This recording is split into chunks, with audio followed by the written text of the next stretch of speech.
All right, so we should be live now on YouTube once again for another of our weekly Shabbat teachings. And okay, let me just get this to get it started on Just a Word TV. Okay, where are we? Oh, yes. So that one is started there. So let's get started. All right. Well, let me just check. Okay, it is there. It is there. It is pinned there or recording on the Zoom. So many little things that I need. It's already pinned. So many things. All right. Okay, so we are now ready. So today we are going to be looking at Babylon, the two women, the two beasts, and what we must do to be saved from their destruction. A little insights there we should be getting today, hopefully. And this was inspired by a viewer comment on one of the videos on the Kazakh Eliyahu YouTube channel. And if you have not yet subscribed, we ask you to check out that channel, subscribe to that channel. Many relatively short videos giving great insights that are being produced there. All right. So this was a comment because we had a video entitled Why We Must Flee from the Midst of Babylon. I think that's the video on which this comment was left. And the person said, Babylon the Great is the systems of false religion. The economics are separate from it. So many people believe that Babylon the Great only refers to the religious order, false system of worship, and not to the economic aspect. So when they command to flee from the midst of Babylon, people who along this line of thinking believe it is just to flee out of the false religions of this world. So that is very, very important because we are saying flee physically out of the midst of Babylon, not just from the religious order. So we need to get more insights as to who or what is Babylon and more insights into the workings of Babylon and how Babylon manifests itself on this earth. All right. So we have been with Babylon for the past week or two. On the Kazakh Eliyahu channel, most of the videos there are based on fleeing from Babylon because Most High has given me insights in this regard. And so this is where I am today. No, it is strange that we are here today. So we have to understand that Babylon is a symbol of the serpent. In other words, Babylon represents the serpent. And we can see that from the meaning of Leviathan. And we did a video based on Leviathan and Babylon some time back. And Leviathan is definition from age 3867, a wreathed animal. That is a serpent, especially the crocodile or some other large sea monsters, figuratively the constellation of the dragon, and we know who the dragon is, also as a symbol of Babylon. Leviathan, morning. And that morning there is also significant because that is why we have the salutation, good morning. Satan is good. All right? Good morning. That's why we say shalom and not good morning. Anyway, yes. So the constellation of the dragon, and we know Satan is the dragon and the symbol of Babylon. So Babylon actually represents Satan on this earth. And Satan is not only about worship. So the Bible tells us about two women in the end. Two women, because there is a confusion as to who or what Mystery Babylon is, because some people are saying that it is the Catholic, Roman Catholics, and some people are saying it is the it is Judaism. What they say, Israel. Yeah, Israel is Mystery Babylon. But as regards to that Israel, the word tells us about the synagogue of Hasatan. Revelation 2, 8 to 9, and then we're going to go 3, 7 to 13. Revelation 2, 8 to 9. Read, please, bro. All right, can you hear me? Yeah. Yes. And unto the angel. And Is it? And unto the angel of the church of the church in Smyrna. Of the assembly. And unto the angel of the assembly in Smyrna, write these things, saith the first and the last, which was dead and is alive. I know thy works and tribulation and poverty, but thou art rich. And I know the blasphemy of them which say they are Jews and are not, but are the synagogue of Satan. The synagogue of Satan. So we know that there is a synagogue of Satan, and the synagogue of Satan is comprised of those who say they are Jews and are not. So the Messiah warned us that they will have a synagogue of Satan in the end of those who say they are Jews and are not. And then Revelation 3, 7 to 9, I think. Read it, please, bro. And to the angel of the church in Philadelphia, right? Of the assembly or the congregation. Oh, okay. And to the angel of the congregation in Philadelphia, right? These things saith he that is holy, he that is true, he that hath the key of David, he that openeth, and no man shutteth, and shutteth, and no man openeth. I know thy works. Behold, I have set before thee an open door, and no man can shut it. For thou hast a little strength, and hast kept my word, and hast not denied my name. Continue. Behold, I will make them of the synagogue of Satan, which say they are Jews and are not, but do lie. Behold, I will make them to come and worship before thy feet, and to know that I have loved thee. All right. The synagogue of Satan, which say they are Jews and are not. So they know they are not Jews, but they are lying that they are Jews. And we have some people today on this earth that matches this. Because up to yesterday,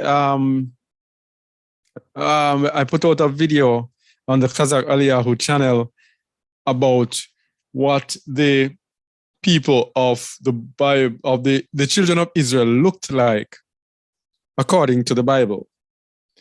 And we looked at 5 tribes that were black. And Judah explicitly was black. And these people are saying that they are Judah, and they look the exact opposite of Judah. Neither do they match the curses of Deuteronomy 28 that will let you know who the children of Israel are. So these people know, but they do lie. But they are this, most important for us, they are the synagogue of Satan. So Satan has a synagogue, but Satan also has a seat. So the synagogue of Satan, we are trying to find out the woman that is the mother of harlots. So we have to look now at the seat of Satan, because Satan has a synagogue, but Satan also has a seat. And for that, we go to Revelation 2, verse 12. Read, please. All right. And to the angel of the assembly in Pergamos, write, these things saith he which hath the sharp sword with two edges. All right, so here's this now. We're going to go through Pergamos and we're going to dissect it to get some info out of it. Huh? Cut. We're going to go through Pergamos and we are going to look at each verse. So the first thing we're going to look at is the meaning of Pergamos, because this Pergamos is very revealing when we go through it. So the meaning of Pergamos, the meaning of the name Pergamos is not clear, but citadel or acropolis is one of its derived meanings. Citadel or acropolis. Now, what does citadel mean? So a citadel is a fortress that commands a city. And we have to look at the specific meaning of command. And the command used in this definition is to overlook or dominate from, or as if from, a strategic position. So this Pergamos speaks about commanding a city to dominate from a strategic position.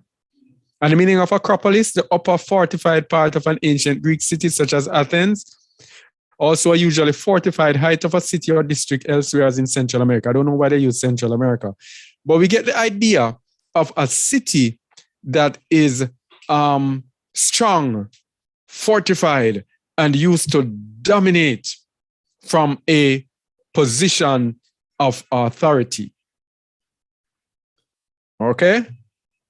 So, based on that now, we're going to go to verse 13. Read verse 13, please. And to the angel of the assembly in Pergamos. Oh, let me just start from the top and I'll come down. All right. And to the angel of the assembly in Pergamos, write, these things saith he which has a sharp sword with two edges. I know thy works, and where thou dwellest, even where Satan's seat is. And thou holdest fast my name, and hast not denied my faith, even in those days wherein Antipas was my faithful martyr, who was slain among you where Satan dwelleth. All right. So, the citadel, the place of authority, that fortified place in the city that controls. This is where Satan's seat is. And Satan, and these people held fast to his name and did not deny his belief. And we're going to see that this is the Catholic Church today, sitting on the Vatican City, that fortified city that is dominant over the religions of this world and dominant over the entire world, the seat of Satan. So Satan has a synagogue, but he also has a seat, because this does not represent Israel, because Judaism is probably about 14 million people who follow Judaism, but Christianity is followed by 2 point something billion people. So that fortified city is none other than the Vatican. So we're going to continue and we're going to get more insights into it. So when we match it up now with Revelation 18:24. Oh, what's happening here? Revelation 18:24. Where is it? Here we are. Read verse 24, please. And in her was found the blood of prophets and of saints and of all that were slain upon the earth. All right, so we had It was speaking about Antipas who was slain. So this Pergamos, this seat of Satan, has to be one that slays the prophets and saints of the Most High. And both the what you call them, the Jews, well, not these who say they are not. Those Jews who say they are not, they would not really apply to this. But Christianity under the papacy, would definitely match this, because they have killed many people. Rome has killed many of our believers throughout the ages, over time. Inquisition, even at the time of the Apostle Shaul was slain by Nero. Nero was Roman. So Rome has been slaying our people from ever since.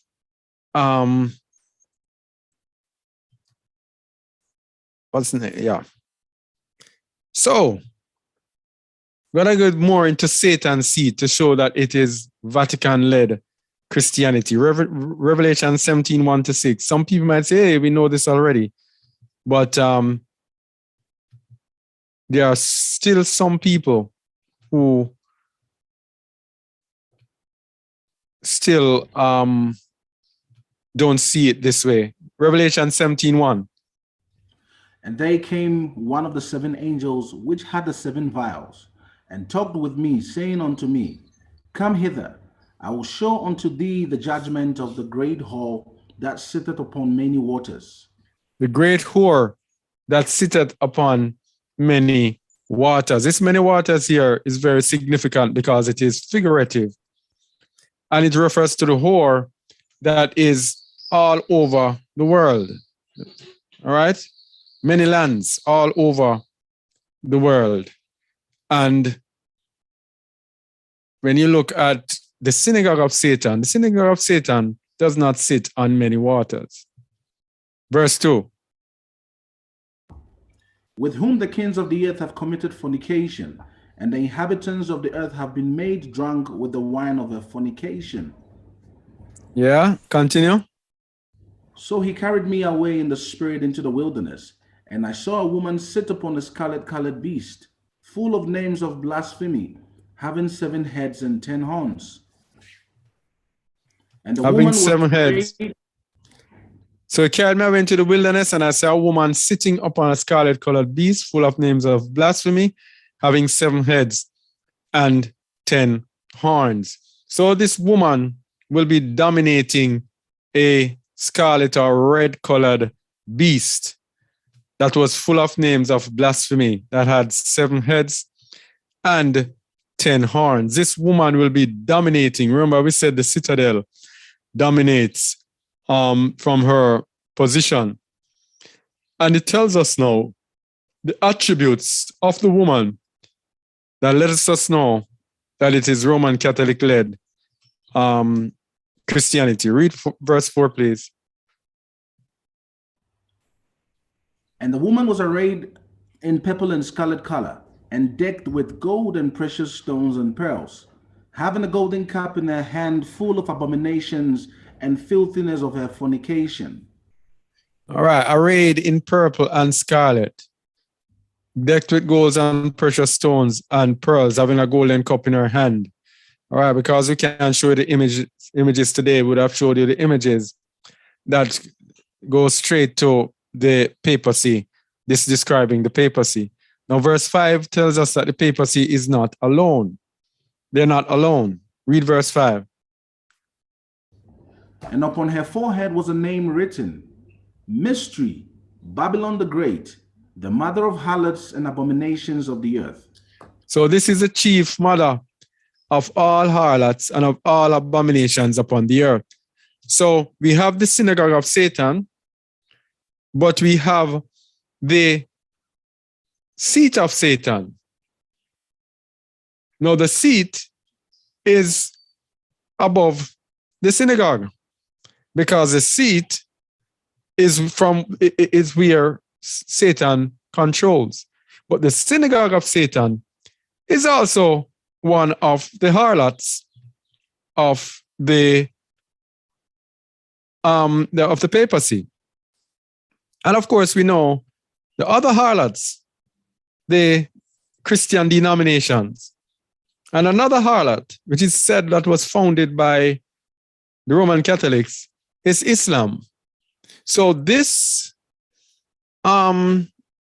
mother, whoever this mother is, she has had to have birthed all of these. All right? Judaism did not birth Islam. All right? Judaism and Islam are like water and oil. But we see the papacy, people visiting the Vatican, the Vatican visiting mosques, and the leaders of Islam visiting the Vatican, and they are actually in the process of combining both Christianity and Islam into what they call Chrislam. And I don't know if they have already started it. They have a place over there in Saudi Arabia where they are worshiping together or something like that, right? Yeah, in Dubai, yeah. In Dubai. Yeah. So this is the mother. The Catholic Church is the mother. And verse 6, it shows you now, as it says in Pergamos, where it spoke about Antipas who was killed. This shows you that this woman does the same thing, goes and kills the people of the Most High. Verse 6. And I saw the woman drunken with the blood of the saints and with the blood of the martyrs of Yahusha. And when I saw her, I wondered with great admiration. All right, so this is the same woman.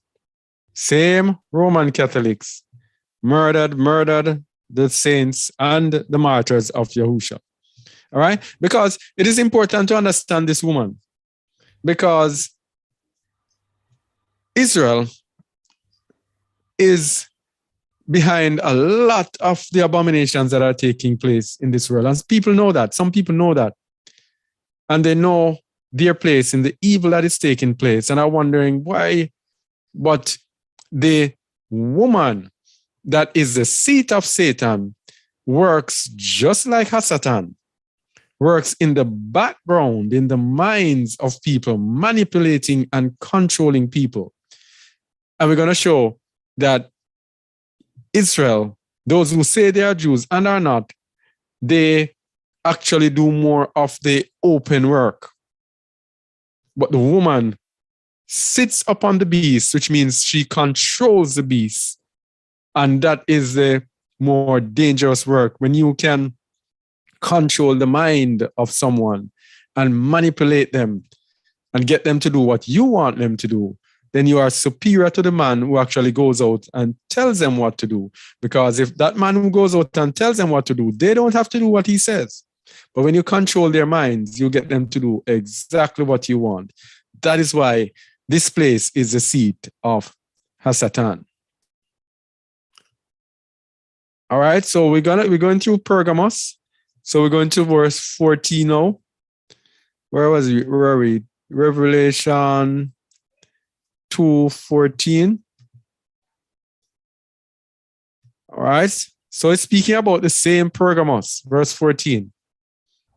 And by the way, we forgot this part, that there are people who are going to be under the influence of Pergamos, and they are going to have good works and will not deny his faith, even in the time of trouble. So let's go to verse 14. All right. But I have a few things against thee, because thou hast there them that hold the doctrine of Balaam, who taught Balak to cast a stumbling block before the children of Israel, to eat things sacrificed unto idols, and to commit fornication. All right. So this is what this false religious system does. they want to cast a stumbling block before the children of Yasharal. This is what Christianity is there for, people. To cast a stumbling block before the children of Yasharal. That is why Christianity is so close to the truth. They make it so close, yet they make it the opposite. So as to cast a stumbling block before us. So they give us their JC and make us love their JC to be a stumbling block. So we don't want to have anything to do with the lawful Yahushua HaMashiach. Yes? So that is what this Catholic system is for. And it gets us to eat things sacrificed unto idols, eat all sorts of polluted things, and to commit fornication. Fornication there means idolatry. And we know it is an idolatrous religion. So let's go to Numbers 22 to, I keep losing this, 12, 14, 12, 13. Okay, Numbers 22, 1. Yeah. Read, please. And the children of Israel set forward and pitched in the plains of Moab on this side Jordan by Jericho. And Balak the son of Zippor saw all that Israel had done to the Amorites. And Moab So after our people had dealt with the Amorites, then Balak, the Moabite, saw all that happened to the Amorites and was very much afraid. So what did he do? He went and he hired Balaam, the son of Beor. Now, this is a very interesting Balaam, because Balaam he was from Mesopotamia. He was not an Israelite. But he said whatever he cursed was cursed. Yeah. So the Most High was, you would say, was with him. But very strange about him was that he did his thing for money. He did his thing for money. And one would say, this man is out there doing things for money, and yet still the Most High allowed him. Whatever he cursed was cursed. And whatever he barak was barak. So what is this saying to us today? You're going to have people out there who the Most High makes things work through them.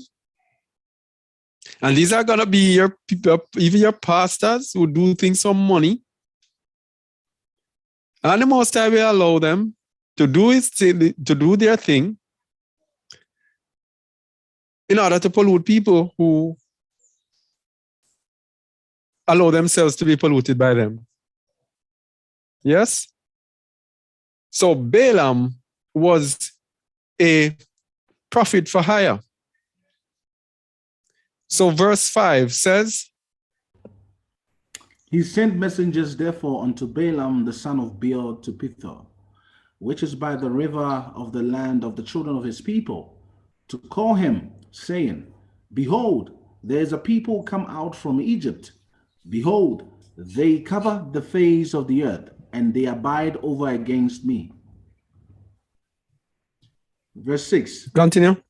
Come now, therefore, I pray thee, curse me this people, for they are too mighty for me. Peradventure I shall prevail, that we may smite them, and that I may drive them out of the land. For I wot that he whom thou blessest is blessed, and he whom thou cursest is cursed. All right, that's it. So Balak came and wanted Balaam to curse his people, the people of Israel. Verse 27.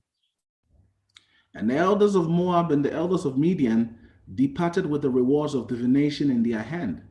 And they came unto Balaam and spake unto him the words of Balak. All right, read verse 8. And he said unto them, lodge here this night, and I will bring you word again, as Yahuwah shall speak unto me. And the princes of Moab abode with Balaam. All right. So And this is it. They came with the rewards of divination. It was a diviner. And it says, he confidently says, Yahuwah shall speak unto me. Or did the Most High speak to him, verse 9? Alua came unto Balaam and said, what men are these with thee? All right, that's all we need to know. This is what we need to know to get more understanding of things that happen in the natural realm, how the Most High works.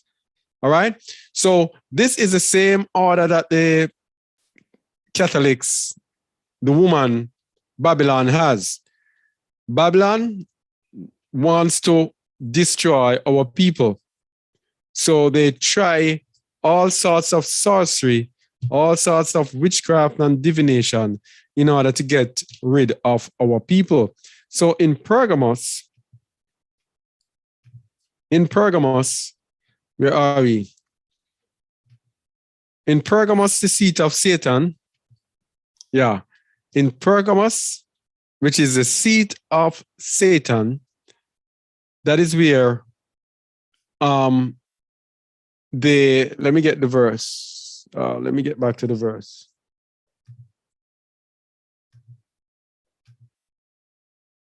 Yes.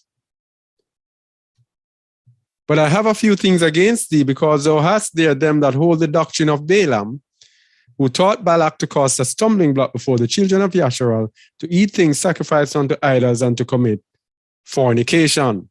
So that's one aspect of it that actually matches the harlot, the papacy that is a harlot. Now, let's go to the next one.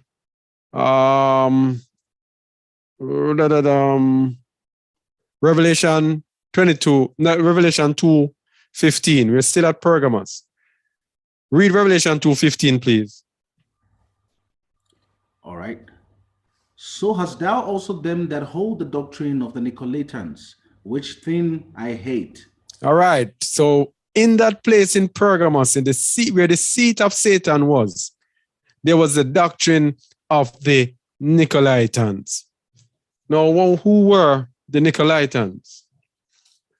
The word Nicolaitan comes from two words in Greek, Nico and Laos.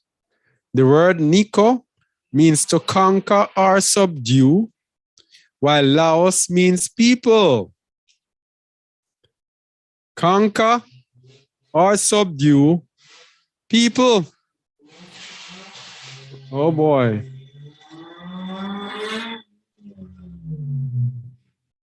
Conquer or subdue people. A whole lot of noise outside. Yeah, conquer or subdue people. This is using the word of the Most High to subdue the people and bring them under their own control for gain and manipulation. This is churchianity, and why the modern day church is evil and not of the Most High. Oh boy. Huh? Yeah, can you hear the noise? Shamuel, can you? Slightly. It's not that bad, but I know it can throw Pardon? you off what you. I'm saying, yeah, we can hear it. We can hear the Okay. not that. All right. So Nicolaitan, to conquer or subdue people. This is what churchianity was set up for. It was set up to conquer people and to subdue people, to get them drunken with the drunkenness of Babylon so they can be manipulated inside of Babylon's system. That is what churchianity is for. And that is why the structure of church is like that. You have the pastor, you have the leaders way up top, and then you have each church having a pastor that is connected with a bishop and connected upwards. So people are controlled through the church, and whatever the church says, that is what people do. It is there for control. This is what has been brought to us by Catholicism, which I call churchianity, because the true way of the scriptures was people having ecclesias, set apart assemblies wherever they could be gathered. But the Catholics introduced church where it is centralized in a building and control is run over the people through that building in order to subdue the people. Okay? So what we're showing that the seat of Satan is what is superior. And we're gonna show that there are two women in scripture, and the synagogue of Satan is one, and the seat of Satan is the other. So the seat of Satan, let's continue. Revelation 2:16 to 17.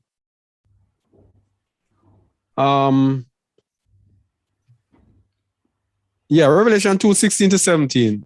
Read, please. Repent, or else I will come unto thee quickly, and will fight against them with the sword of my mouth. What do we have here? What we have here is repent out of churchianity. Repent from false religion. Churchianity is just something to subdue and control you. It is a tradition of man. It is a lie. All churches that have the neo-Christian setup are false. They are false. They are of the order of the Nicolaitans. And what did the Messiah say? Which things I hate. So he hates the churches. Okay? Are you with me, Shamwa? Yep. He despises the church. Yeah. All right. So these are two women, the synagogue of Satan and the seat of Satan. The two women. Now, an interesting about the two women is that both of them use the Hebrew scriptures. The Christians primarily use the New Testament, but they also dabble in the Old Testament. The Jews, those who say they are Jews and are not, they use the Torah. Some of them use the Torah, which are the first five books of the Bible, as their scriptures. So they both, another important thing is they both seek to replace Yasharal. One seeks to replace Yasharal physically, and one seeks to replace Yasharal spiritually. The physical ones tell lies that they are the Jews, and the spiritual ones have what they call replacement theology, where they say they replace Yasharal. It is now no longer important who you are. Gentiles have as much say as Israelites, and it doesn't matter. And as a matter of fact, they say it doesn't matter, but yet still they pay homage to those people who physically say they are Jews and are not, by even sending donations to these people year by year. They donate to these people and support these people who say they are Jews and are not. And when other people come and say, hey, they are not the Jew, we are the people of the book, they don't want to hear from these people. They don't even think to examine it. They want nothing to do with it, because the two women are of the order of Satan, to replace the true Yasharal, both physically and spiritually. All right? So the two women, the seat of Satan and the synagogue of Satan, Zechariah 5:1 and Zechariah 5:11. All right, on our way, Zechariah 5:1 and Zechariah 5:11. Read, please. Then I turned and lifted up my eyes, and looked, and behold, a flying roll. All right, so Zechariah here was having a vision, and verse 5 was a vision of a woman in a basket. Verse 5, read, please. Then the angel that talked with me went forth and said unto me, Lift up now thine eyes, and see what is this that goeth forth. And I said, What is it? And he said, This is an ephah that goeth forth. He said, Moreover, this is their resemblance through all the earth. And behold, there was lifted up a talent of lead. And this is a woman that sitteth in the midst of the ephah. All right, so this is going to show, this just shows you the order. We've looked at this several times before. This shows you the order of what we just spoke about. That there was a woman there. But a woman being there is going to show that there are actually two women there. It's the same thing. When we speak about the woman, the harlot, there are actually two women there, but it appears to be one woman. And it's very significant about the woman because the two women representing Satan after the order of Satan in the symbol of Satan are deceivers. It is the same order Satan uses. She in the manifestation as a she deceives the whole world through these two women that appear to be one woman. And behold, there was lifted up a talent of lead, and this is a woman that sitteth in the midst of the ephah. Verse 8. And he said, This is wickedness. And he cast it into the midst of the ephah, and he cast the weight of lead upon the mouth thereof. All right. This is wickedness. And who is the border of wickedness, Shamuel? Edom. Edom is the border of wickedness. And that is why both women are of the order of Edom. Both of them, wickedness. Verse 9. Then lifted up mine eyes and looked, and behold, there came out two women, and the wind was in their wings, for they had wings like the wings of a stork, and they lifted up the ephah between the earth and the heaven. So he saw a woman, but when he looked, behold, there came out two women, the seat of Satan and the synagogue of Satan. And the wind was in their wings. That means the wind took them. And they lifted up the ephah between the earth and the heaven. So lifted up the ephah between the earth and the heaven, that means they dominate the earth, hovering over the earth, which means total dominance over the earth. Verse 10. Then said I to the angel that talked with me, Whither do these bear the ephah? And he said unto me, To build it an house in the land of Shinar, and it shall be established, and set there upon her own base. All right, so he said to me to build it an house in the land of Shinar. Shinar is where Babylon is. To build an house, not two houses. So that is why Revelation 17 refers to the mother, a single. That is the woman, but is the mother of harlots. So there are two women, one house that is established upon her own base. her own base means independent. And that is why the Vatican is a city and it's also a country. And that is why the United Nations has 194 member nations, I think. And the Vatican, even though it is a country, is an observer. It does not go amongst the other countries and mix with the countries. Why? Because it is set upon its own base. It is independent. And it leads the other nations. That's why it has to be separate. It leads the other. It is a leader. And because it is a seat of Satan, Satan leads the whole world through the Vatican.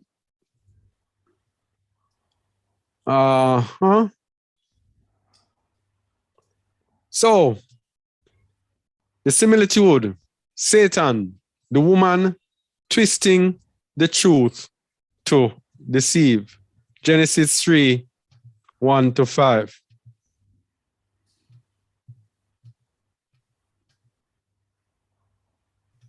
Go ahead, please. Now the serpent was more subtle than any beast of the field which Yahuwah Allah had made. And he said unto the woman, Yea, hath Allah said, Ye shall not eat of every tree of the garden? And the woman... All right, hold on.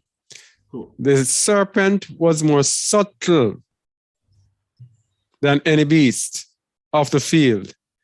And he said, so remember we said that the two women, they use the Hebrew scriptures. And what do they do with the Hebrew scriptures? They twist the Hebrew scriptures, especially the harlot.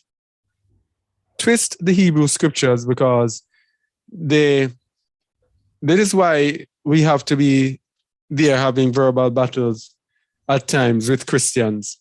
When they come with the twisted word, it is so well twisted by Hasatan that even at times they'll be there and appearing to be right.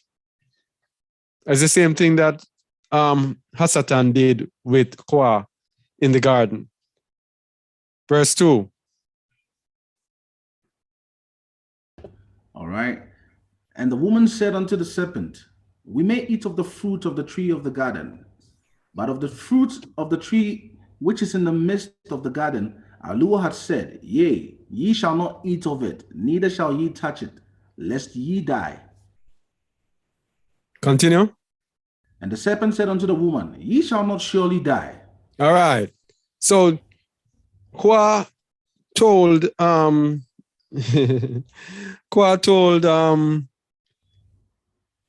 Satan what the command of the Most High is. And the serpent came and twisted it. Isn't this what happens so many times when the word of the Most High has been presented and people has come, it is presented and accepted, and then someone comes behind and start casting doubts and casting confusion. And let me tell you something, this spirit of the woman is very, very serious. Because this is what a lot of times it is women who do this. That's why Apostle Shaul says women must be silent in the assembly and ask their husbands at home. Because it is easy for doubts to be cast through women. Easy for Satan to work through women. And when they start casting their doubt pollutes everywhere. So when the word goes out, then in comes the woman casting the doubts and causing problems in the assembly. That's why Shaul says a woman must be quiet in the assembly, without a doubt. Verse 5, and here's how Satan does it. For Allah doth know that in the day ye eat thereof, then your eyes shall be opened, and ye shall be as gods, knowing good and evil. All right, so here's the deception. Same twisting that the two women do with the scriptures, which now that we are awakening, we have to be spending so much time trying to refute their twistings. On our justaword.org website, we have a category dedicated solely to Christian deceptions. I don't know if that's what I call it. Whatever, Christian false teachings of Christianity. And so many, what was it? I don't know, many 70 out of the 150 odd articles that are there are based on deception, Christian deception. So a whole lot of deception that comes from the two women. So the woman, the seat of Satan is the controller. It's the controller of the entire Babylon. But as we said, the controller is unseen, behind the scenes, working to control. That's why it's the woman that sits upon the scarlet colored beast of 7 heads. So the G7 nation, the 7 heads, are in the background being controlled by Satan through the Vatican. And if you look at some pictures from the Vatican, you will no doubt see the room that they have. I don't know what they call the room, but the room that, the auditorium that looks like a serpent's head. Yeah. Yeah. And there are also other things there that look really satanic in that place. It's really, these people are not believers. They are controllers who use religion to dominate the earth and to do Satan's will on the earth. So if you're a Christian, you are of the same order of the Catholics. You have to come out of her. You have to come out of the false religion. You cannot stay in Christianity and serve the Most High, because Christianity is their product. Christianity is the product of Satan through the seat of Satan. So the woman, authority is given through the woman. It is the woman who gives the authority for the kingdoms of the earth to control the world. So Revelation 17, you're saying something? No, I was just agreeing to what you just said. Okay. Revelation 17, 1. I think we did Revelation 17, did we? 1 to 6. Yeah, go ahead. And there came one of the 7 angels which had the 7 vials. Yeah, we did it. Oh, no, we did this already. Yes. All right, so we just need to go to Revelation 13:2 now to see this woman controlling the world. Verse 2. And the beast which I saw was like unto a leopard, and his feet were as the feet of a bear, and his mouth as the mouth of a lion. And the dragon gave him his power, and his seat, and great authority. All right, the dragon gave him his power and his seat and great authority. And how does the dragon give him his power, his seat, and great authority? Through the seat of Satan. The woman sit upon the scarlet colored beast. It is the woman that gives the beast the authority, Satan's authority on this earth. Okay? So this end time beast that we have today, authority is given through the woman. And the testament of Issachar, we looked at this last week. Satan marries, Satan copies the Most High, because the Most High does the exact same thing that the Revelation 13 describes the beast.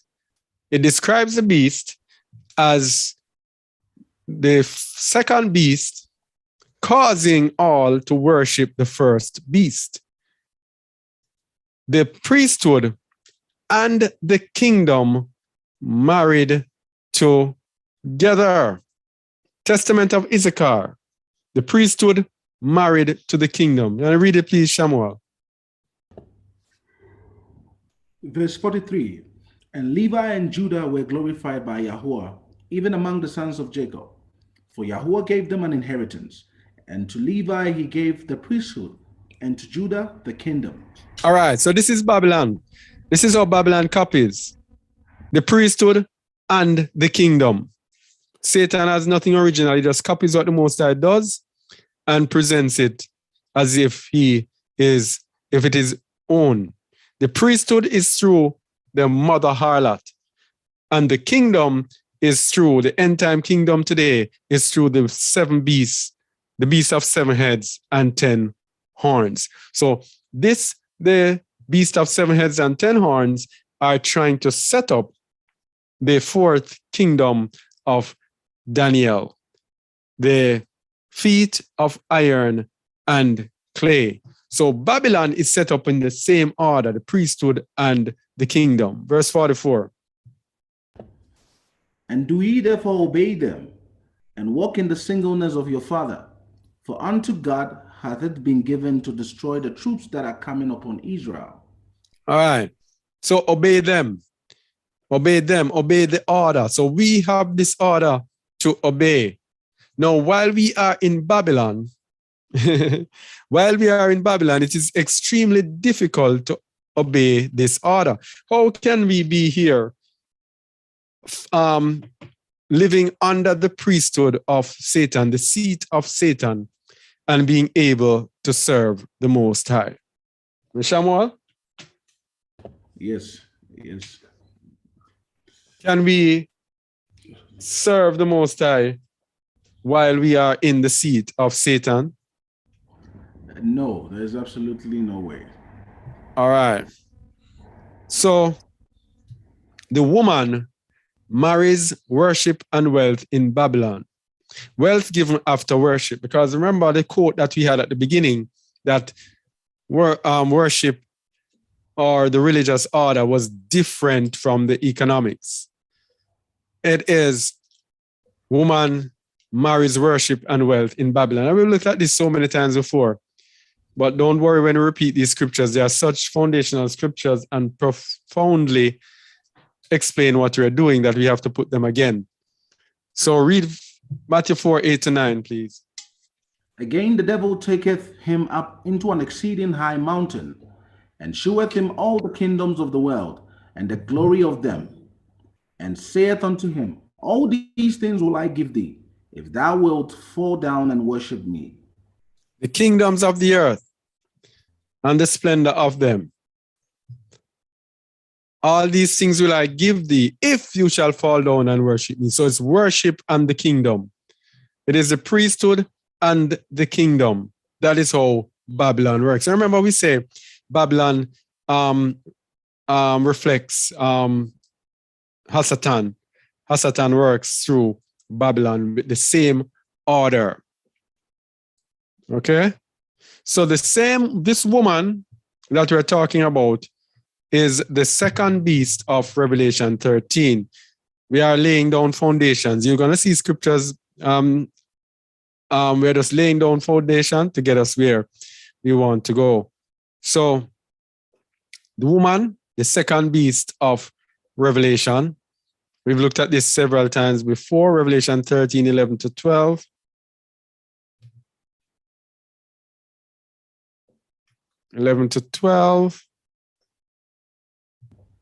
Read, please. And I beheld another beast coming up out of the earth, and he had 2 horns like a lamb, and he spake as a dragon. No, before I do that, let's look at the first beast. Read, please. And I stood upon the sand of the sea, and saw a beast rise up out of the sea, having 7 heads and 10 horns, and upon his horns 10 crowns, and upon his heads the name of blasphemy. So this is a kingdom, the beast that represents the kingdoms of the world that Satan promised to give the Messiah if you bow down and worship him. And this is the beast that deals with worship. 11. And I beheld another beast coming up out of the earth, and he had 2 horns like a lamb, and he spake as a dragon. All right. And next verse. And he exercised all the power of the first beast before him, and caused the earth and them which dwell therein to worship the first beast, whose deadly wound was healed. So the first beast is a kingdom, and this second beast caused them to worship the first beast. So this beast here deals with worship and gets them to worship the first beast. Let me continue. 16 and 18.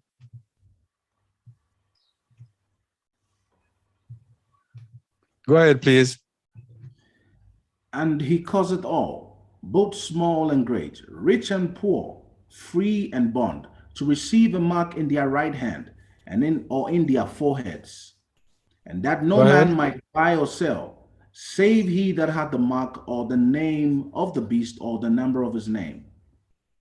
All right, so we have this second beast causing people to worship the first beast and get them to follow the first beast who produces this thing that causes them to do this. And the second beast causes people to go after the first beast. Because we know the religions of Babylon are very, very friendly to the rulers of this earth. When I say friendly, I mean friendly because it is the rulers of the earth who give the authority to the legal authority to these religious organizations. So these organizations, they get people to follow the rules and regulations of the kingdoms of this earth, to obey the kingdoms of this earth, to be subservient and subjected, and to be willing to do anything to follow the rulers of this earth. But it tells us what or who this second beast is. Verse 18. Here is wisdom. Let him that hath understanding count the number of the beast, for it is the number of a man, and his number is 666. 666. And this is the Greek stigma, which refers to Christ on a cross. And we know Christ on a cross represents the Catholics. So this 666, Christ on the cross, brings us now to Revelation 17, 4-6, which you have looked at before. Revelation 17, 4-6. This is a woman that was arrayed in purple and scarlet color, decked with gold, precious stones. This was the woman. This is the woman that it refers to in Revelation 13, verse 18. Same woman. So Babylon represents Satan, and Babylon does the will of Satan on this earth. And through Babylon, the earth is controlled in unrighteousness and wickedness. And through Babylon, through the woman of Babylon, then the kingdoms of the earth are given worship, and Satan is given worship. All right, so let's look in the book of Isaiah. Babylon represents Satan. Isaiah 14, verse 3. Where is it? 3-6.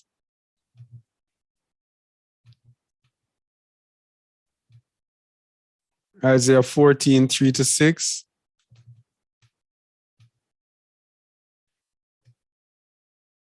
Read, please. And it shall come to pass in the day that Yahuwah shall give thee rest from thy sorrow, and from thy fear, and from the hard bondage wherein thou wast made to serve. All right, this is a message to the children of Yasharal in the end time. Around the time of the destruction, before the destruction of Babylon, this is the message that is given. Verse 4. that thou shalt take up this proverb against the king of Babylon, and say, how hath the oppressor seized, the golden city seized? Yes. Yahuwah hath broken the staff of the wicked, and the scepter of the rulers. The staff of the wicked and the scepter of the rulers. So we're seeing here that Babylon is not only religious order. The scepter of the rulers of the earth. Verse 6. He who smote the people in wrath with a continual stroke, he that ruled the nations in anger, is persecuted and none hindereth. All right. So where are we now? The next part of it is 9 to 14. So let's continue. Verse 9 to 14. So we are showing here that Babylon represents Satan. And when the Satan is going to be manifested in this earth as a man, as the Messiah was manifested on this earth as a man, Satan is also going to do the same thing. Then he is going to actually come out of the order of Babylon. Read, please. All right. Verse 9, right? Hell from beneath is moved for thee to meet thee at thy coming. It stirreth up the dead for thee. Even all the chief ones of the earth, it hath raised up from their thrones all the kings of the nations. All they shall speak and say unto thee, art thou also become weak as we? Art thou become like unto us? Thy pomp is brought down to the grave, and the noise of thy vows. The worm is spread under thee, and the worms cover thee. How art thou fallen from heaven, O Lucifer, son of the morning? How art thou cut down to the ground, which didst weaken the nations? All right. So he's going to manifest himself through Babylon. Oh boy, where I get this? Yeah. For thou hast said in thine heart, I will ascend into heaven. I will exalt my throne above the stars of Alua. I will sit also upon the mount of the congregation in the sides of the north. I will ascend above the heights of the cloud, and I'll be like the Most High. I will be like the Most High. All right. So, Babylon portrayed as a woman. Isaiah 47, 1 to 15.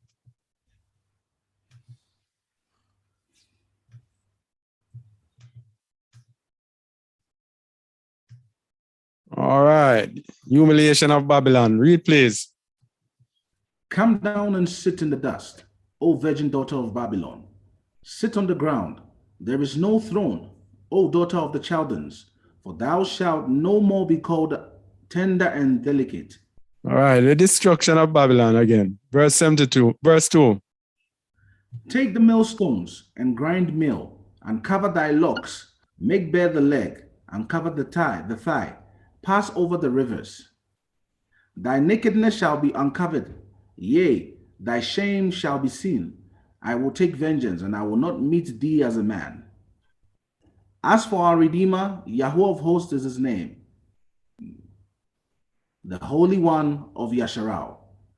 Sit thou silent, and get thee into darkness, O daughter of the Chaldeans, for thou shalt no more be called the Lady of Kingdoms. Called the what? The Lady of Kingdoms. So, female order. All right? Yeah. Lady of Kingdoms. Verse 6. I was wroth with my people. I have polluted mine inheritance and given them into thine hand. Thou didst show them no mercy.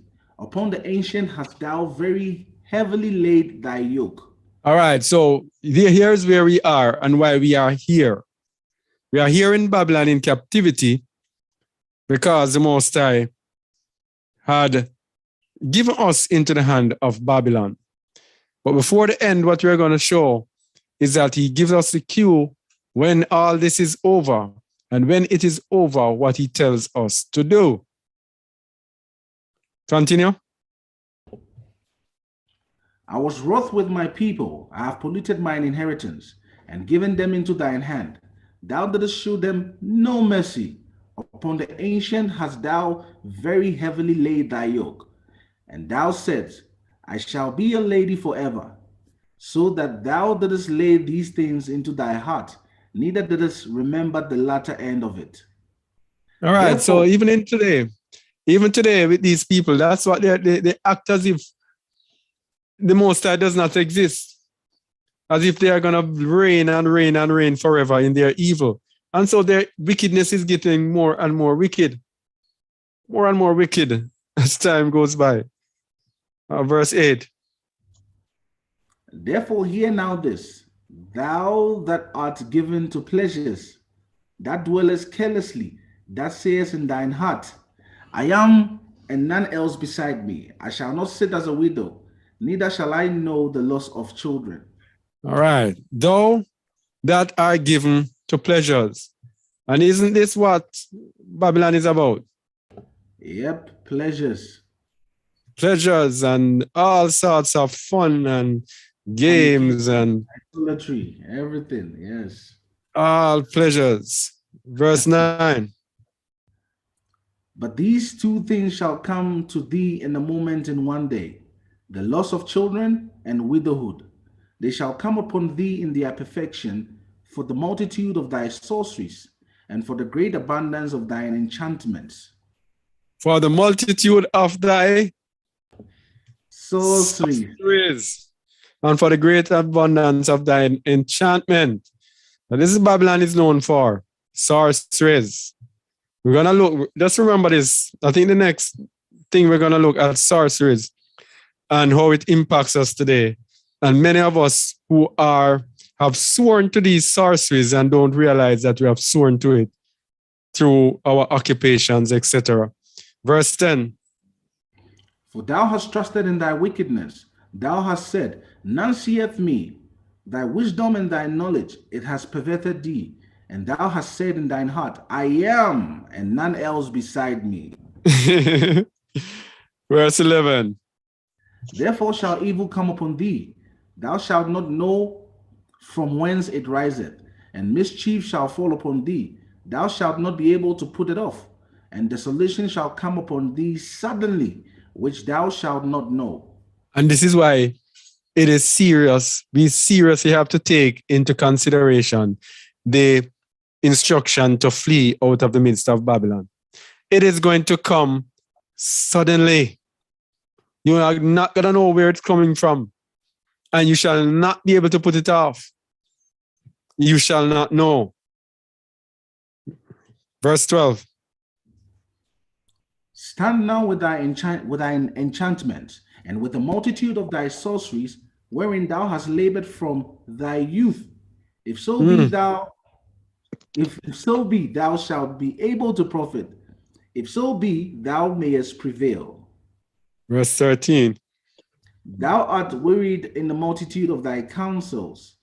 Let now the astrologers, the stargazers, the monthly prognosticators stand up and save thee from these things that shall come upon thee. Behold, they shall be as stubble, the fire shall burn them.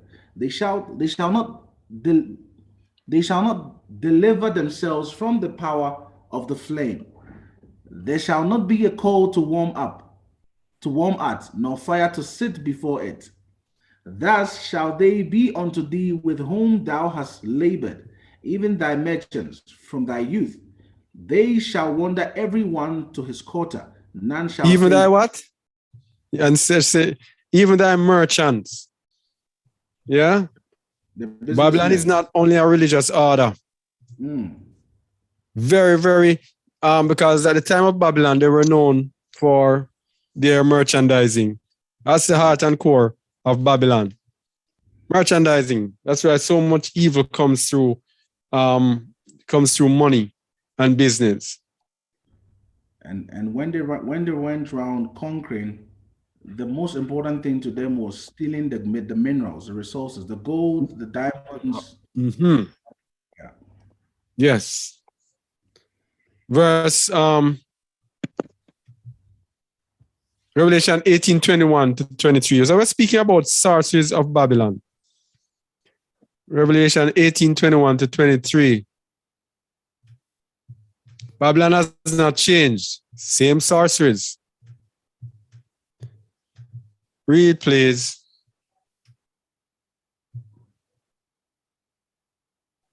All right. And the mighty angel took up a stone like a great millstone and cast it into the sea, saying, thus with violence shall that great city Babylon be thrown down, and shall be found no more at all. And the voice of harpers and musicians, and of pipers and trumpeters shall be heard no more at all in thee, and no craftsman of whatsoever craft he be shall be found any more in thee, and the sound of a millstone shall be heard no more at all in thee. All right. So what we have here, craftsmen, the trumpeters, the pipers, these are the musicians, the minstrels, as they would say. And the millstone deals with people producing grain.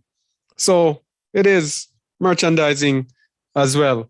But here now we hear about the sorceries part of it. Verse 23. And the light of a candle shall shine no more at all in thee, and the voice of the bridegroom and of the bride shall be heard no more at all in thee. For thy merchants were the great men of the earth, and by thy sorceries were all nations deceived. By thy sorceries were all nations deceived. And we know we've run through this to show the sorceries there comes from the Greek word pharmakia, which means medication and pharmacy. So this is speaking about big pharma in the end time.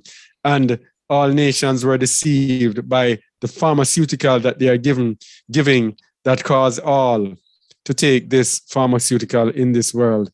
And we have been through that mark of the beast, abomination of desolation, many times before. Okay? Now, the sorceries of Babylon, and we want to give a heads up to people who are in the health field, because the sorceries are run through medication, through pharmacy. And in this world, before someone can be a doctor, correct me if I'm wrong, the person has to take what they call the Hippocratic Oath, right? Yes. And the Hippocratic Oath is actually swearing to Satan. Doctors swear the oath to Satan. Yes. And nurses swear to aid the doctors. So the doctors, the Hippocratic Oath begins with, I swear by Apollo, the physician. Apollo is the son of Zeus. Apollo is Apollyon, yes, the angel of the bottomless pit in Revelation 9, I think. Yes. That it says the bottomless pit will be opened and all sorts of demons will come out. This is the Apollo by which doctors swear. Tell me if I'm wrong, but this is what they say. And Aesculapius is the Greek god of medicine. God of medicine and health, and all heal, and all the gods and goddesses. Now, I can't believe that this is what people swear to. This is sorcerer people. This is actually swearing. And all the gods and goddesses that, according to my ability and judgment, I will keep this oath and this stipulation. And we know the Messiah told us that we must not swear. Yeah. You all right? No, the nurses swear to aid the doctors. They have what they call the Nightingale vow or oath or something, where they vow to aid the doctors. Now that vow to aid the doctors is to swear, is to vow to aid someone who swears allegiance to the gods and goddesses and to Apollyon, and actually to Satan. All right? So a lot of people, who are following the way are in the health field. And judge for yourself how dangerous it is to be in this thing. Where if you are in the health field right now, then you are actually in the heart and soul of Babylon. You're in the midst of sorcery. Yes? Yeah. You are in the midst of sorcery, the heart and core of Babylon. Just want to get this out.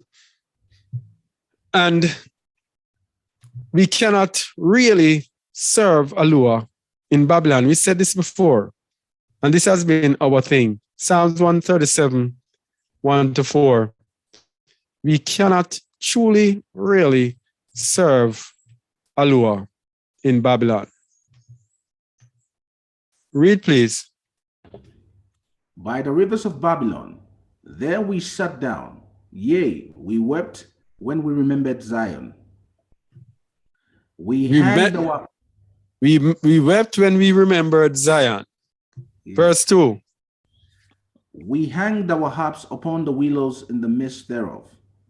For there they that carried us away captive required us a song, and they that wasted us required of us mirth, saying, sing us one of the songs of Zion. Wow, that reminds me. Kumbaya. Yeah. Yeah. By the rivers of Babylon. This, verse 4. How shall we sing Yahweh's songs in a strange land? This is it. Continue. If I forget thee, O Jerusalem, let my right hand forget Hekanim. And this is why the Most High says in Psalm 65, I think verse 12 onwards, verse 11, about us forgetting Zion. Must never ever forget Zion. So how shall we sing Yahuwah's song in a strange land? And it wasn't a strange land to us. I don't know how many of us, after awakening to who we are, have now felt as if we are in a strange land, as if we don't belong here. Yeah. What am I doing here? If you have not reached to that point, then something is wrong. Yes? You're saying something? Yes. Looking back on verse 4, it's a question: how shall we sing Yahweh's song in a strange land? Mm-hmm. All right. So if we are going to agree that presently we are in a strange land, because we're not from here, we're strangers, right? We're just passing through. Yes. You know what just come to mind is, how do you expect to receive the most authentic calendar in a strange land? I mean, that just comes to mind a while ago. I'm glad that came to you, because in all of the fussing and over the calendar, we have to go back to the point that when he took the children of Yashal out of the, he was ready to take them out. He says to Moses, this shall be to you the beginning of months. He gave Moses the calendar, not while they were in Egypt, but after they were taken out of Egypt. So that's a very powerful observation. Yeah. So where were we again? Oh, yeah. So we got to look now at the order. Here's the order. We are sent into captivity, and we want to put ourselves, now that we know who we are, we will be sent into captivity. Babylon will hold us captive. Then the world will be punished. Then Babylon destroyed. But before Babylon is destroyed, he tells us to come out, because the destruction of Babylon is going to be like the destruction of Sodom and Gomorrah. So Sodom and Gomorrah, the whole city and inhabitants, everything that was in it was destroyed. So the reason he tells us to get out of Babylon, because it is going to be the same thing. Everyone that is in Babylon is going to be destroyed. So let's look at the order in Yirmiyahu 25, 8 to 38. Because we know that we are in captivity. As Brother Mahar says, we are in a strange land. This is not our place. Where was I? 8 to 38. Here is the order. Read, please. Right. Therefore, thus says Yahweh of hosts, because ye have not heard my words, behold, I will send and take all the families of the north, saith Yahweh, and Nebuchadnezzar, the king of Babylon, my servant, and will bring them against this land, and against the inhabitants thereof, and against all these nations round about, and will utterly destroy them, and make them an astonishment, and an hasten, and perpetual desolation. All right, so Babylon is going to control everywhere. But he's going to bring it against his children, the children of Israel. So the wicked Babylon now becomes Yahuwah's servant. So this is why we say, throughout all these things that these people are doing, we cannot revile them, because they are Yahuwah's servant to do Yahuwah's will. As wicked and evil as these people are, they are doing Yahuwah's will, and we cannot despise dignities. So they are Yahuwah's servant, and he will bring them against us for a time. And when he does that, he's going to take away all the fun from us. Verse 10. Moreover, I will take from them the voice of mirth, and the voice of gladness, and the voice of the bridegroom, and the voice of the bride, and the sound of the millstones, and the light of the candle. Continue. And this whole land shall be a desolation and an astonishment, and these nations shall serve the king of Babylon 70 years. All right, so it was 70 years then. But it's an extended time for us. And in our captivity, we have served Babylon 400 years. Verse 12. And it shall come to pass, when 70 years are accomplished, that I will punish the king of Babylon, and that nation, saith Yahuwah, for their iniquity, and the land of the Chaldeans will make it perpetual desolations. And so this is it. So this is the process. We are in captivity. He is going to, after our captivity is over, then he's going to punish the king of Babylon. Verse 13. And I will bring upon that land all my words which I have pronounced against it, even all that is written in this book, which Jeremiah hath prophesied against all the nations. All right. So in this book, in the book of Jeremiah, that's where it tells us to flee from the midst of Babylon. He says he's going to bring to pass everything that's in it. Continue.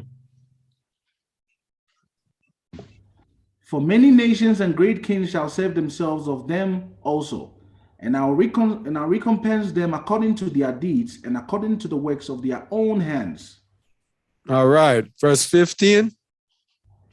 For thus saith Yahuwah Allah of Israel unto me, take the wine cup of this fury at my hand, and cause all the nations to whom I send thee to drink it.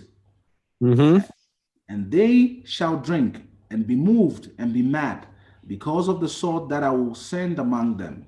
All right. Babylon has been a golden cup in Yahuwah's hand to make all the nations mad. Continue.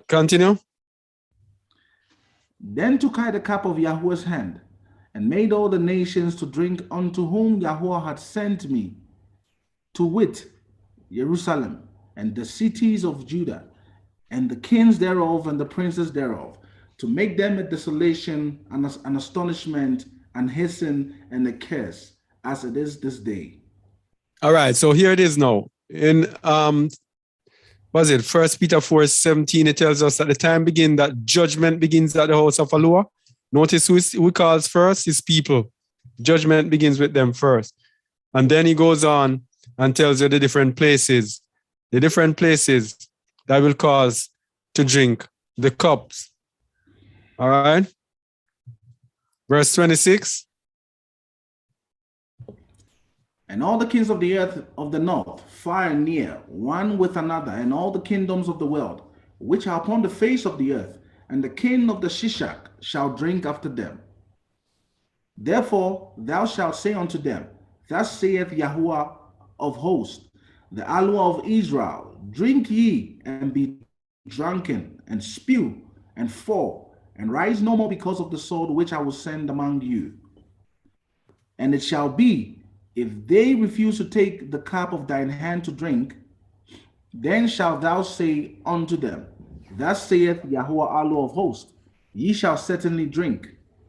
For lo, I begin to bring evil on the city which is called by my name.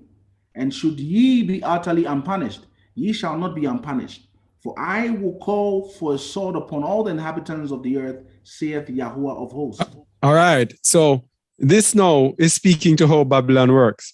And we know that Babylon USA, they are the enforcers. They are the military arm of Babylon.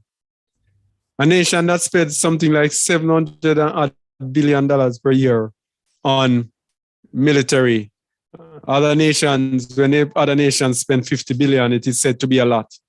America spends hundreds of millions of billions on military, and they are the enforcers. So whenever there's a country that rises up and doesn't want to serve Babylon, what does the Most High say will bring?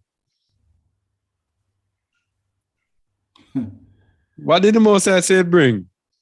A sword. So when Gaddafi rose up and tried to set up his own order outside of Babylon, what did the Most High bring to Gaddafi? A sword. A sword. You see, Babylon is your Most High servant. He says to make the world mad. And he said, if the nations will serve Babylon, then they shall live in peace. But if they don't serve Babylon, and this is how the Most High does it, Babylon has its time. When it's Babylon's time, it's Babylon's time. All nations, even his own people, have to serve Babylon. But when the time is up, then he gives us instructions. He says, flee because I'm going to destroy them. He said it up here that, where is it? Let me see where he said it. And anyone that rises up against Babylon in its time, Babylon has the power, has been given the authority to squash, to destroy whoever it is that rises up against. Yes. So that's why any nation that you see comes up. So that is why when you see them having this thing, and you had this Tanzanian Prime Minister Magufuli. Yeah. And he was up there talking. Little after that, he died. He just mysteriously died. Yeah? The same anyone who comes up against Babylon. Yeah. Yeah, go ahead. Because what is going to happen? Yeah. No, finish. Finish up. I'll chip in. Go ahead. I'm saying that the same thing happened to Kwame Nkrumah as well. Okay. Who wanted to unite Africa. That's it. They have to hold their corner until the Most High rises up. Who he tells you? He tells you about the Medes. We're going to look later at the Medes. Who he tells you? The Iranians. Who he tells you he's going to use in the end to deal with Babylon. He does everything in stage, and we can't cut the stage before anything else. Verse 12, read verse 12. So this is a principle. Verse 12. And it shall come to pass, when 70 years are accomplished, that I will punish the king of Babylon, and that nation, saith Yahuwah, for the iniquity, and the land of the Chaldeans, and will make it perpetual desolation. So when the time comes, he will do it. You are not going to do it to yourself. He will do it. All right? So that is why you can't go up against Babylon USA now. But the Most High is going to rise up We believe now is the time that he's rising up at the end of our captivity. Time for Babylon to be destroyed. Where are we? Where were we? Verse 30. Therefore prophesy thou against them all these words, and say unto them, Yahuwah shall roar from on high, and utter his voice from his holy habitation. He shall mightily roar upon his habitation. He shall give a shout, as they that tread the grapes, against all the inhabitants of the earth.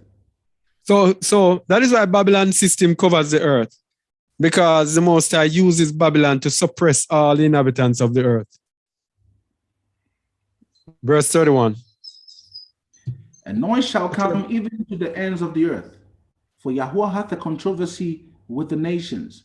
He will plead with all flesh. He will give them that are wicked to the sword, saith Yahuwah. Thus saith Yahuwah of hosts, Behold, evil shall go forth from nation to nation, and a great whirlwind shall be raised up from the coast of the earth. This is a nations fight against nations in the end time, right? Yeah. Verse 33.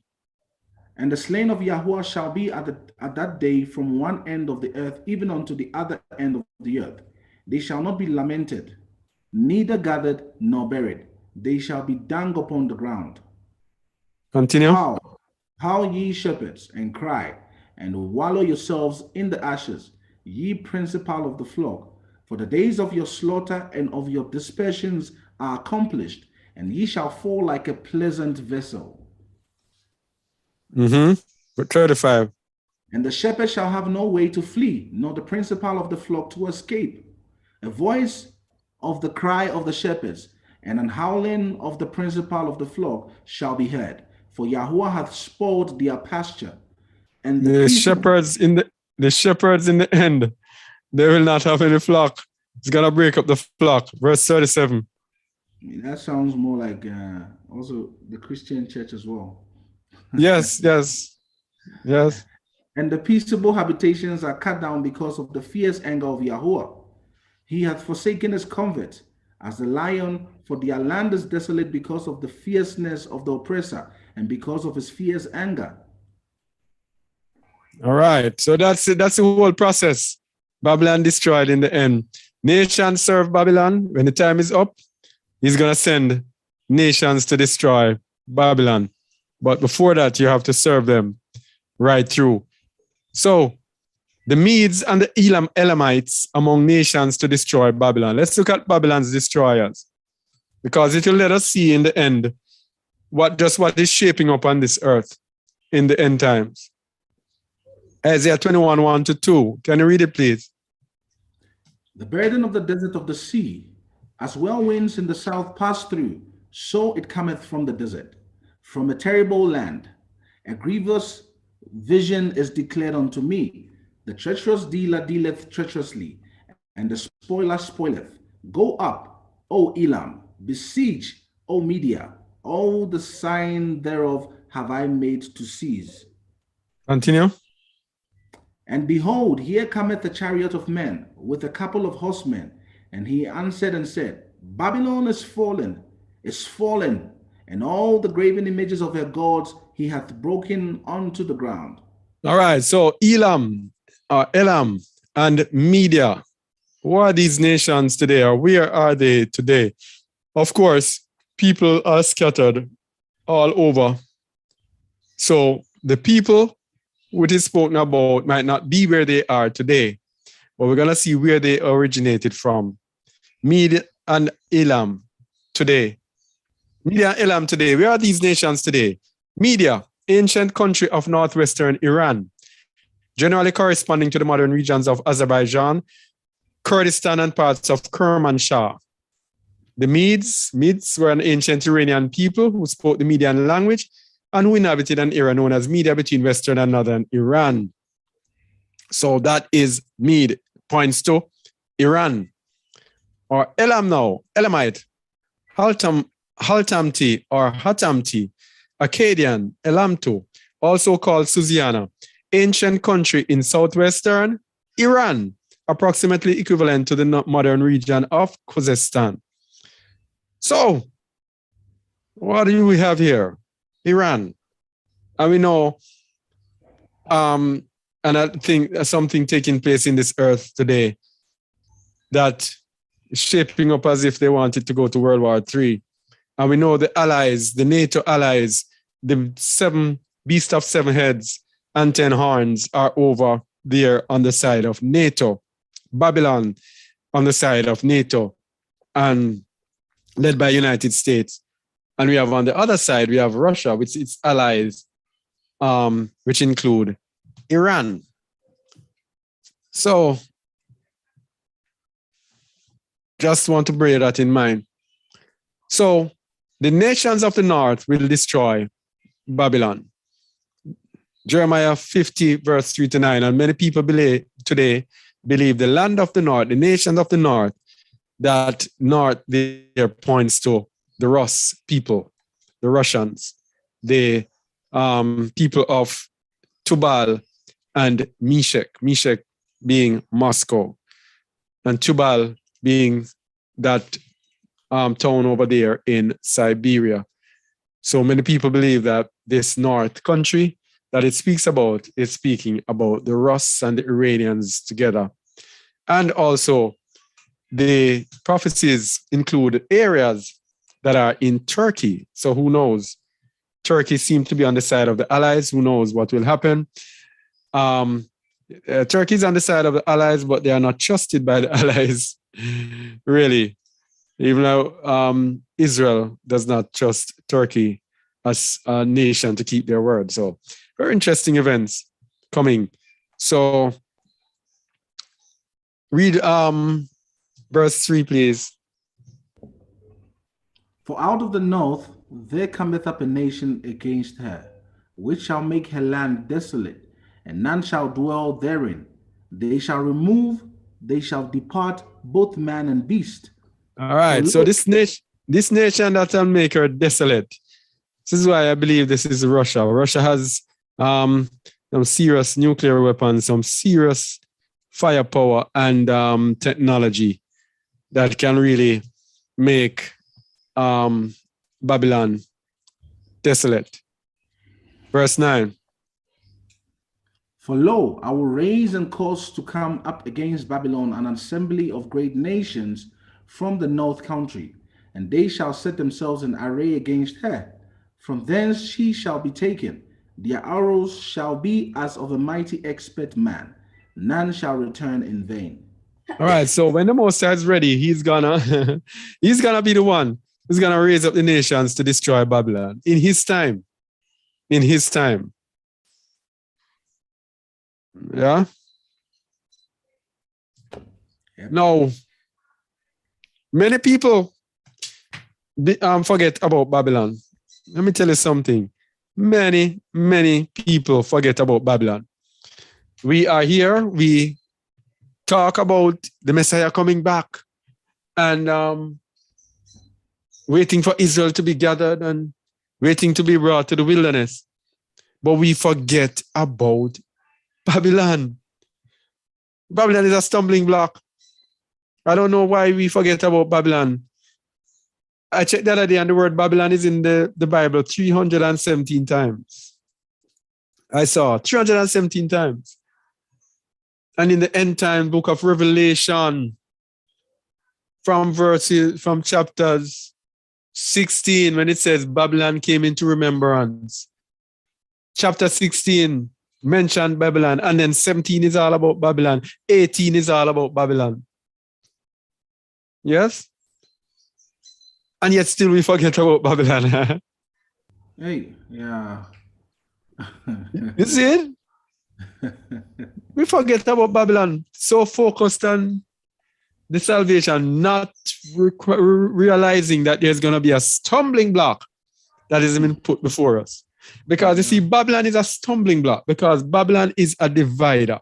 It is very easy to say that we sit in Babylon, continuing going about life in this corrupt system and, waiting on the Messiah. I'm here waiting.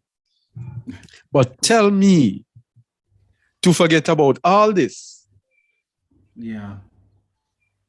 and go into the mountain or go in the countryside in order to be able to access my salvation, then I start thinking twice. I can't leave the city. How am I going to leave? Where am I going to go? What am I going to do? Blah, blah, blah, blah, blah, blah. That's why it's a stumbling block. Because the people of the Most High must be willing to do the Hebrews 11 thing. Wander in sheepskins. Can we go there? Where are we? Up. Yeah, let me go there.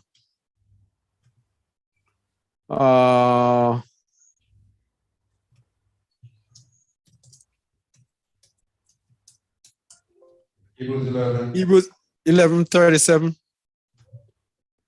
Yeah. Verse 37. Read, please. They were stoned, they were sawn asunder, were tempted, were slain with the sword. They wandered about in sheepskins and goatskins, being destitute, afflicted, tormented, of whom the world was not worthy. They wandered in deserts and in mountains and in dens and caves of the earth. Ah, Indeed, that so these righteous people, these people who had emunah or faith, this was what they did.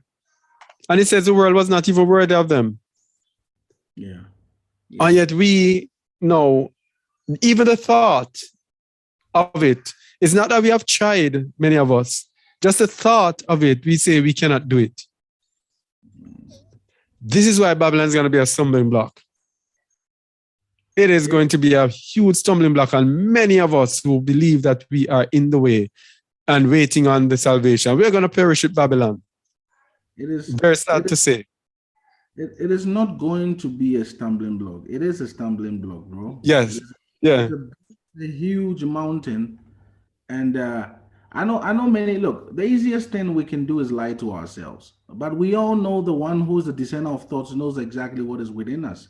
So even if you are hating the word that we are speaking and thinking, they promoting poverty, they want us to suffer, it's all up to you. All right. But the truth is that it has been said directly to you that Babylon will be a stumbling block unto you, especially those that are still loving the world and are still partaking thereof in it. Nothing sets you apart from the world. As the scripture says, you are not of the world, but somehow you still believe that going back and doing the very same thing you used to do even before you came into the knowledge of the truth, and somehow you still persuade yourself that you are in the truth. I don't know how you managed to do that, but that is a delusion of itself. That is a delusion on its own. And Babylon will be many people's delusion.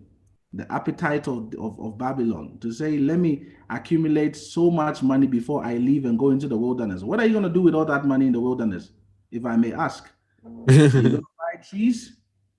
What are you going to do with it? So we need to be ready at all times, prepared, because as we heard in the word, that it will come down, it will rain down. Destruction will rain down on Babylon without any warning. You will be there and then boom, it's happening and there is nowhere to escape. It will fall in a matter of seconds. All right. So please, we hope you are heeding this message. I mean, you can see that the messenger is already exhausted putting all these things together. And I just hope that is all not in vain. This is all love, is not hatred. This is all love. And I pray that our hearts can really receive these words from the Most High, not from the vessel that is speaking. These are the words of Yahuwah. All right, bro. Yeah. So that's why I said in 1 John 2:15, love not the world, neither the things that are in the world. If any man love the world, the love of the Father is not in him. So this is why the Most High made it like this. It's going to prove who actually loves the world more than the Father. It's a divider. It is a separator. Yeah. If you love the world, you're not going to want to leave this. And people might be wondering, how you're saying leave Babylon and you're still here. Preparation time. Just like preparation day, preparation time. All right? And we believe the Most High has us here to bring forth His words. And we just feel that the time is slipping fast when the Most High will say no more. All right? And bro, which were the two prophets that were left in the city of which kept Yahuwah from holding his wrath? Because Yahuwah held his wrath because of those two prophets. Until they left was when destruction suddenly was unleashed. Yes. So the timing is very, very important. The timing is very, very important. And we don't know when, Yahuwah will draw out his people. And once they are out, it's the end. There is no more chance. There's no more time. There's no more announcement. There's no more word. I think we've been overdosed with the word. We are overdosed with the scriptures and the word right now. Now is the time to do them, to act them, to play, to live them. All right, to make it a part and parcel of our lives, and not make it sound like it's a storytelling time. Every Shabbat is a storytelling time. These are no stories. These are the words of truth and life. All right. Yeah, it was a lot. As soon as he was taken out, it started raining him down. Yeah. So it says, for all that is in the world, all that is in Babylon, the lust of the flesh and the lust of the eyes and the pride of life is not of the Father, but it is of the world. That is of Babylon. But it says the world passeth away and the lust thereof, but he that doeth the will of Allah abideth forever. And the will of Allah he gave to us about Babylon. Yeah. So the end time burden of Babylon. Jeremiah 51, 6 and 9 to 10.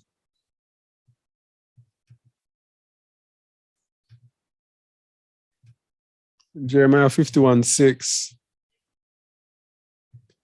But we're going to show, Brother Shamuel. What we're going to show very seriously is that, let me get there. Let me just put my ugly mug on the screen. All right. What we're going to show is that for those of us living today, those of us living today, if we do not flee Babylon, they're going to be destroyed. Just think about it. How many of us are here preaching on social media? How many of us are walking around, having our fringes, calling ourselves whatever we call ourselves, and then one command. And this is nothing new, because Moses messed up with one command and he was made an example. Nadab and Abihu messed up with one command in Leviticus 10, I think, or Numbers 10. I always mix them up. I think it's Leviticus. Yeah. And gave strange fire. You're saying something? I'm saying Adam and Eve, one. Yes, Adam and Eve, one. Strange fire. Adam and Eve, one command, thou shalt not surely die, and she made the enemy deceive her. And what happened? Bam. Yes? So all of those, the most significant one is Nadab and Abihu, because these were killed. Yes? The other one, Ananias and Sapphira. Yes. One error. Boom, they were killed. So this is going to happen, what is going to play out in the end. Because it says, the destruction of Babylon shall be as Sodom and Gomorrah. Then you are told to come out. And that is why you're told to come out, just as how Lot was told to come out. And if we don't come out, it is not a choice. It is not a choice. And let me just encourage someone here. If you have the desire, the Most High is going to find the way.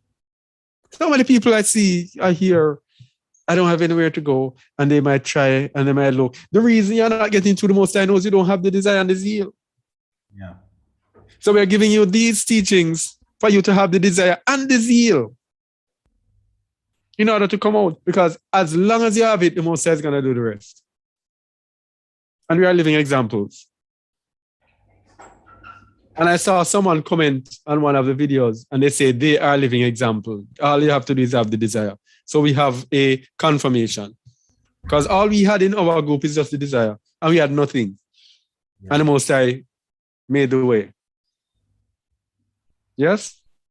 Yes. So as long as you have the desire, people, there is no, well, he will gather me in and he will gather. No. There's someone who asked a question and we did a video on it. That video, I hope to edit it maybe today. If I can, or tomorrow, put it out tomorrow or the day after. That asks about the Psalm 91 protection. Very good question. And about us being in Goshen. Very good question. And we did a video on that. I did a video a few days ago, but have not yet been able to edit it. That is another good one, question that will bring out more light into this free from Babylon. It's not a choice. And another interesting pointer as well is also the deception of people saying that sometimes, I don't know whether to laugh, but it's a serious matter because sometimes I believe followers of the way sound equally as Christians. Honestly, I can't tell the difference sometimes because our remarks and our response to the word, it's very shocking. All right. And what do I mean by that? How do you have a follower of the way, a supposed follower of the way, say that, nah, I can be anywhere and Yahuwah knows my heart, Yahuwah will save me? Like, how can you begin to believe such lies? Because the whole point about followers of the way is that they are led by the Ruach. Every word that is spoken to them, they do it.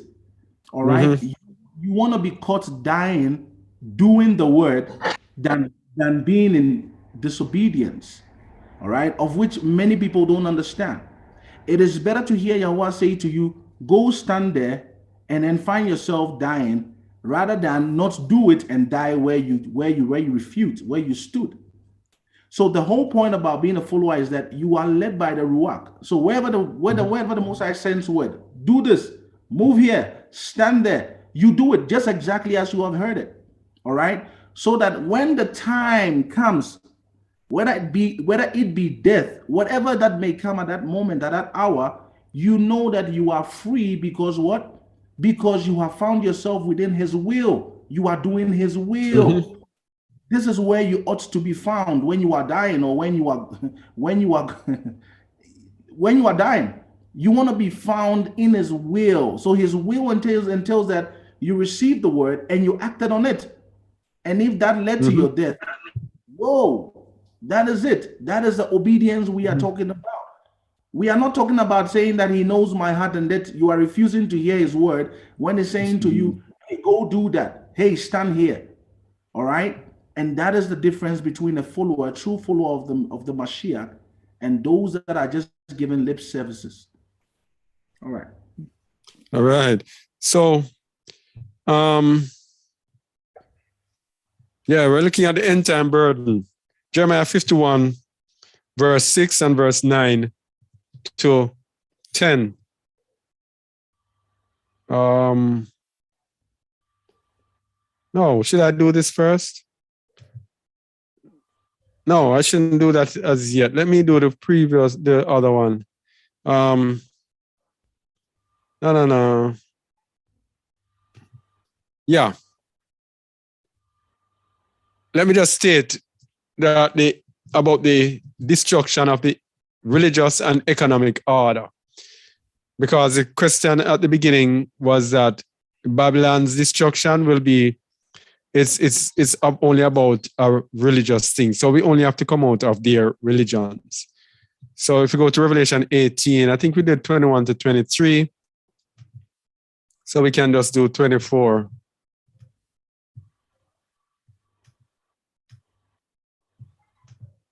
About the sorcery.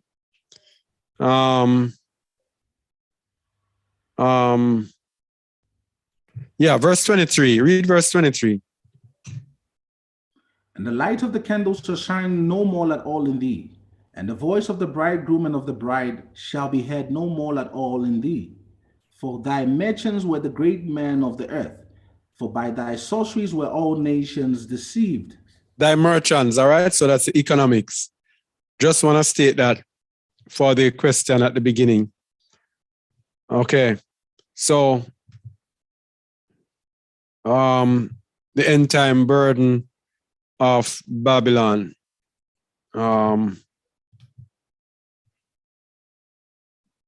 Jeremiah 51, verse 6 and 9 to 10.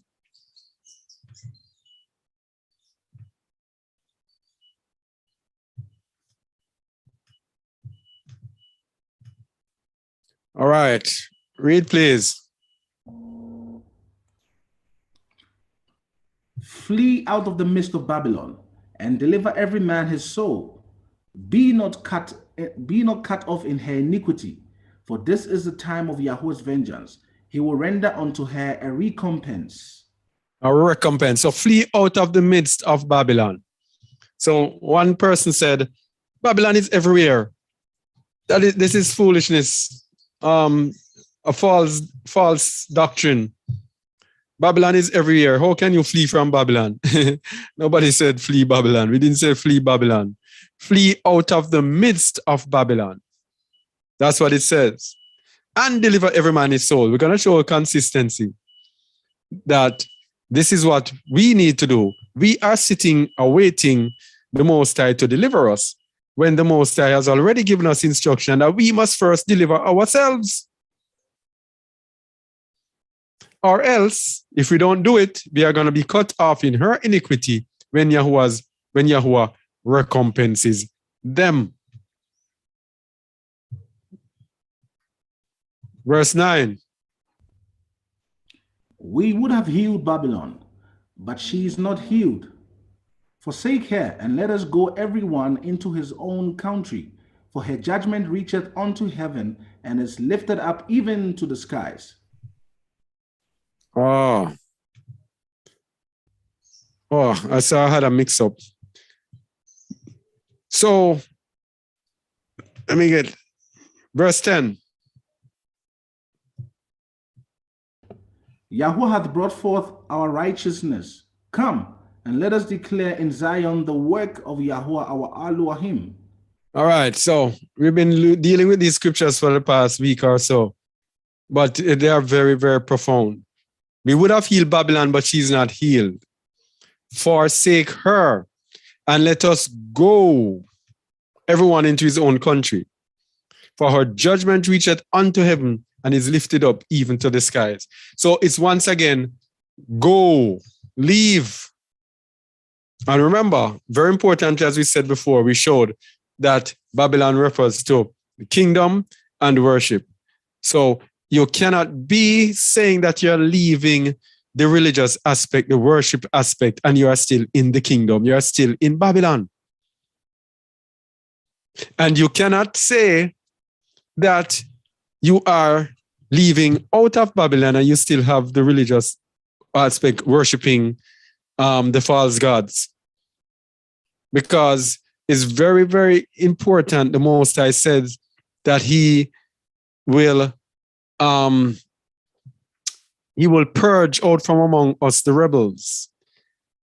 And he also says that he told us that not everyone would enter. He will take out of the midst those that rejoice in their pride. So it's actually saying that not everyone who flees Babylon, you're not going to make it into his kingdom. It's not a requisite for entering his kingdom, but it is a requisite for saving your soul. Very important. So the soul that is saved can still not be saved in the end, can still not endure to the end and be saved. And the soul that is saved can also be saved in the end. All right? So it says, he had brought forth our righteous. Come and let us declare in Zion the work of Yahuwah or Alua. So it is a physical coming out. We are awaiting Let me just speak on it again. I can't say it enough. We are awaiting deliverance, and the Most High has instructed us to deliver ourselves first. We have to deliver our souls. All right? It is very, very clear. It's nothing, it's very, very clear. And we're going to see from the scriptures. We move on. Yeah, go ahead. Verse 9 said, we Yeah. will heal Babylon, but she's not healed. So what we're seeing here, Babylon could have been healed, but they chose not to. Disobedience again. So the very same thing here, if we're told, okay, we would have healed Babylon, but she's not healed. So you know what, fornicator? And let us go everyone to his own country. So if we disobey this commandment, the same thing can be said to us. Hey, these people did not flee, you know? So guess what happened? They'll be cut off. It's the very same thing. It is all in line with disobedience. Yep. So disobedience delivers you. Obedience delivers you, and disobedience damns you. Yeah. Simple. All right. So it says, for her judgment reached to heaven. And we don't want to look into Sodom and Gomorrah. Or should we? Look in the time of Lot. Let me see if I can find it. Let me see if I can find it. In the book of Isaiah. Where is it? Isaiah 13:19. Read, please. And Babylon, the glory of kingdoms, the beauty of the Chaldees, excellency, shall be as when Alua overthrew Sodom and Gomorrah. The destruction is going to be as when Alua overthrew Sodom and Gomorrah. And let me tell you something. He says he's going to bring nations. It's nations who's going to destroy Babylon. So if it is going to be as when Alua destroyed Sodom and Gomorrah, what do you think is going to destroy it? Shamuel. Fire. Fire from what? Fire from nucleus. Ah, fire from nuclear weapons. And not to cut you short, but Yeah. 2 years ago, you know, Yahuwah showed me the exact same thing in a dream, where it was a nuke, and the rate at which it happened, no one was ready for it, and the whole city was consumed by this nuke. Yeah. You know, so it was one of the strong words the Most High gave, and he said, just prepare to move out of where you are. Yep. All right.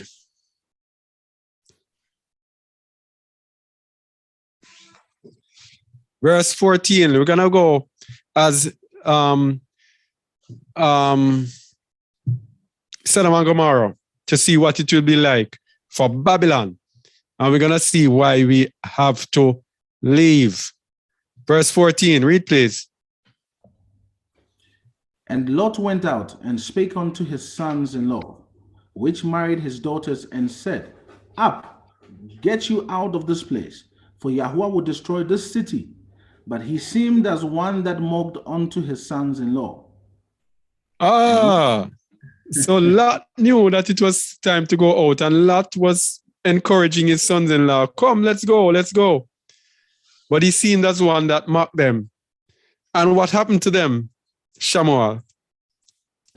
They were all consumed by the fire. All right, because they disobeyed. Yeah. Verse 15. And when the morning arose, then the angels hastened Lot, saying, Arise, take thy wife and 2 daughters, which are here, lest thou be consumed in the iniquity of the city. Lest thou be consumed in the what? In the iniquity, the sins of the city. So Lot, who was righteous, who the angels came for, they are saying, leave, lest thou be consumed. So no matter how righteous you are, if you decide to stay, and the Most High said it several times, be not let's say with your iniquity, for you shall render unto her a recompense. No matter how righteous you are and you stay, and this is what our people are saying, oh, we are followers of the way, we do Passover, we this and we that. We believe in the Most High, we trust in him to deliver us. No, shall be as when he overthrew Sodom and Gomorrah. Yep. And Lot, the angel says, come out. If you don't come out, you will be consumed in the city. Continue. And while he lingered, the man laid hold upon his hand, and upon the hand of his wife, and upon the hand of his 2 daughters. Yahweh being merciful unto him. So, okay, the details are very important. Okay, let me just read. I don't want to be No, go, you can't go. Go ahead. And while he lingered, the man laid hold upon his hand, and upon the hand of his wife, and upon the hand of his 2 daughters. Yahweh being merciful unto him, they brought him forth and set him without the city. and it came to pass. No. So we are saying that the Most High is going to be merciful to us, and he's going to deliver us while we are in Babylon, while Babylon is being destroyed. His mercy, the Most High's mercy to him, is to pull him out before it began. Yeah. So whichever way you look at it, you have to be out. Yeah. So the Most High could say, okay, Lot is righteous. I'm going to rain brimstone on Babylon, on Sodom and Gomorrah. So I'm going to protect him in it. The Most High's protection is when you are outside. And an interesting thing the Messiah says. He says, on that day it shall be better for what? For Sodom and Gomorrah and Tyre, as compared to what is going to be coming this time around. Yes. So being righteous, well, you cannot be righteous and not be obedient to the word of the Most High. I mean, that's impossible. So we will find another name to say your unrighteousness would cause you to disobey the word of the Most High and stay in Babylon. Yes. Because the righteous like Lot would heed to the call and will move, regardless whether your family wants to go or whether they don't want to go, regardless whether your friends want to go or they don't want to go. But you have to ensure that you are listening and doing. It is doers of the word that will please the Most High. All right. So set him outside the city. Outside the city. Verse 17. And it came to pass when they had brought them forth abroad, that he said, escape for thy life, look not behind thee, neither stay thou in all the plain, escape to the mountain again, lest thou be consumed. See the mountain that comes here again. Yes. Lest you be consumed. But this is very important here that Lot found favor, and it showed that the Most High would protect him in a little city where there are a few people that is not in the mountains. So, verse 18. And Lot said unto them, oh, not so, Yahweh, my Yahweh.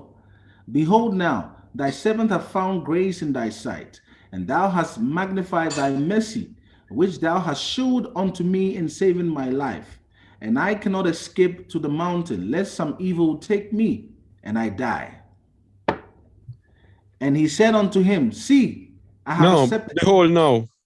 Behold now, this city is near to flee unto, and it is a little one. Oh, let me escape thither. Is it not a little one? And my soul shall live. All right, notice I put it in bracket. Everything in this is significant. Everything in this is significant. It is a little one. It is important to stay away from the cities and the built-up areas.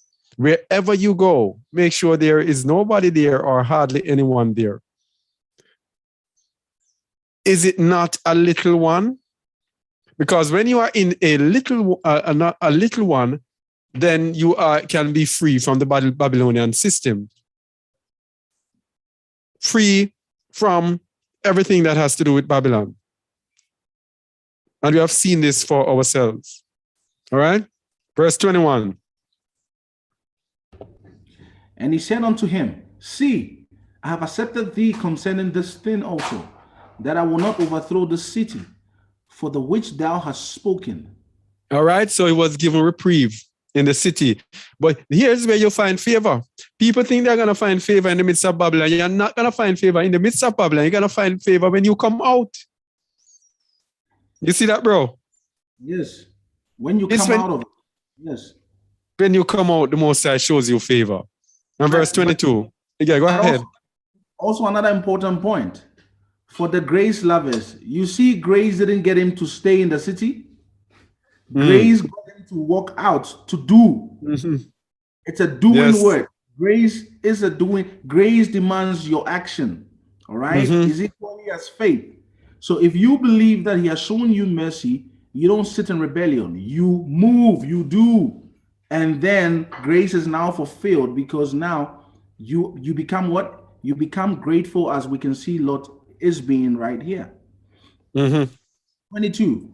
Haste thee, escape thither, for I cannot do anything till thou become thither. Therefore the name of the city was called Zoar. Zoar, I think, has to do with the size, mean little. So, I cannot do anything till thou become thither. So this is how the Most High deals with his people. He gives them favor. They couldn't do anything until Lot came out. So that is Sodom and Gomorrah. That is showing us that we definitely have to come out. Revelation 18:4-5. We are finishing up very soon. Revelation 18:4-5.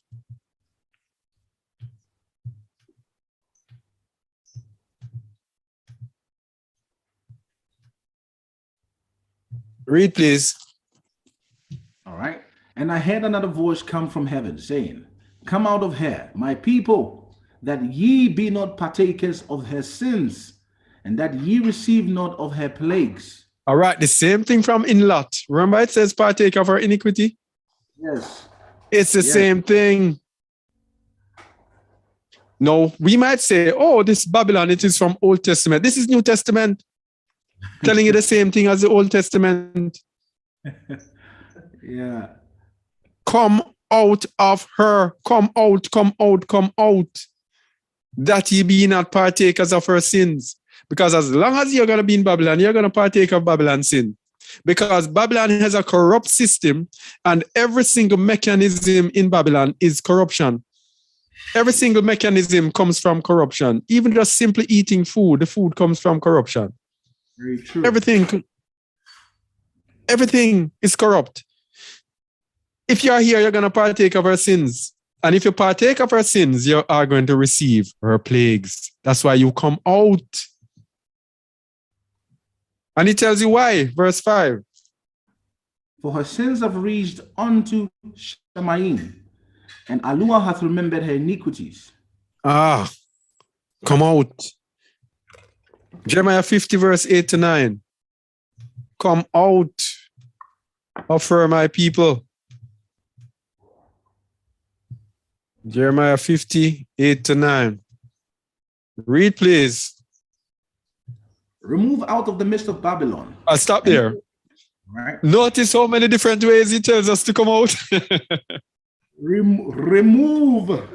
He says, forsake her and go into your own country. Flee out of the midst. Come out of her. Remove out of the midst. You see it? Read it, please. Remove out of the midst of Babylon, and go forth out of the land of the Chaldeans, and be as the he-goats before the flock. Well, it says, go forth. Here's another one. Go forth out of the land. You see how many different ways he's telling us? Anybody who doesn't get this, well, you are either deaf, dumb, blind, or stubborn. But Jeremiah 51, 45 and 50. We are just speaking what it is, because we have a video on the Kazakh Eliyahu channel about the abomination of desolation to show you the trigger. One that's, we have another video, so many videos there that come together, give a deeper understanding that we can put here. Where we show what the Messiah means by the abomination of desolation in this time, and see that that is the trigger, and see that the abomination of desolation is already here, and us being here is really, really dangerous. 45, Jeremiah 51. Here's another way that he gives us. Verse 45, read it, please. My people, go ye out of the midst of her. All right. So we have go ye out. You see how many different? Yeah. The Most High does not repeat things like this in so many different ways. He's telling us, he's saying, hey, pay attention to this. Go ye out of the midst of her. Continue. And deliver ye every man his soul from the fierce anger of Yahuwah. I see it. And again, consistent, you must deliver yourself. It's not time for the Most High to deliver you. A lot of people, and this has been, this deception has been propagated by Christianity and their rapture doctrine. Everything, oh, Jesus is coming, JC is coming. And so all they look about is this JC coming. They don't care about anything else. And so we've become carried away in it. And we just figured this return of Messiah, and not paying attention to what must happen before. We must deliver our souls first before he considers to deliver our soul. Verse 50. Oh, before we go to verse 50. Yeah. So that means for anyone who are saying that we're following the way, if they are going to say they're going to stay there until they are being delivered, that would seem like they are on the same track with the rapture situation. That's what you're saying. Yes. Same order. But this order, deliver your soul first, save yourself. And when you save yourself, then I will step in, because you saving yourself shows emunah, it shows faith. It shows the mustard seed faith. Yes? Verse 50. Yeah, go ahead. And to add on to what Brother Mahar just said, Yeah. remember, for followers of the way, what sets us apart, or what sets the people or the followers of the way apart from the world, is that we lean to every word of Yahuwah, not some. Mm-hmm. Every word. Yes. Man shall not live by bread alone, but by every word. Mm-hmm. And so those that are going to take some words and what suits their itchy ears, they will be caught wanting. In a very short while, in a very short space of time, it will happen. And then many will live in, but the regret will not change the predicaments that they will face. Yep. So Proverbs 3 verse 5. Trust in Yahuwah with all thy heart and lean not unto your own understanding. All your ways, not some of your ways, acknowledge him, and he shall direct your path. If we want to know what it means to acknowledge him, look at the verse 1 of the very same Proverbs 3 verse 1. You will see it there. It is by keeping to the very same word. The very same word. So those that are playing with the word, that's it. My son, forget not my law, my words, but let thine heart keep my commandments. It is very important. All these words that are coming now are his words. Yes. Brother Kazakh didn't write these words. Neither did I, nor Brother Mahan, or Brother Pedro. None of us wrote these words. These are words that the Ancient of Days has set down in his wisdom to save all those that are going to be hearkening unto his voice. It's for those that are going to be obedient. All right. So let's continue, bro. All right. Let's know Numbers 15:40 as you said that. That ye may remember and do all my commandments and be holy unto your Elohim. That ye may remember and do all my commandments. So the whole point is This is a commandment. Yeah. All right? Yeah. Command to flee. Verse 50.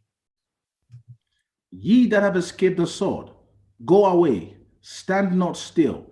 Remember Yahuwah afar off, and let Jerusalem come into your mind. See? Go away. As Babylon hath caused the slain of Yasharal to fall, so at Babylon shall fall the slain of all the earth. Go away, stand not still. Remember Yahuwah afar off from Babylon, and let Jerusalem come into your mind. Isaiah 48, 20 to 21. All instructions to flee and to deliver our soul. Isaiah 48, 20 to 21. You see how many times? See how many times we are being warned? A lot. Go ye forth of Babylon. Another one. Go ye forth. Yes. Go ye forth of Babylon. Flee ye from the Chaldeans. With the voice of singing, declare ye. Tell this. Utter it even to the end of the earth. Say ye, Yahuwah hath redeemed the servant Jacob. So when we leave, this is what we should be singing. When we are leaving, we are not supposed to be happy and downcast. We are supposed to be celebrating. He has redeemed us. He hath redeemed us. Because we know that whether now or sometimes we are going to be in his gathering. Verse 21.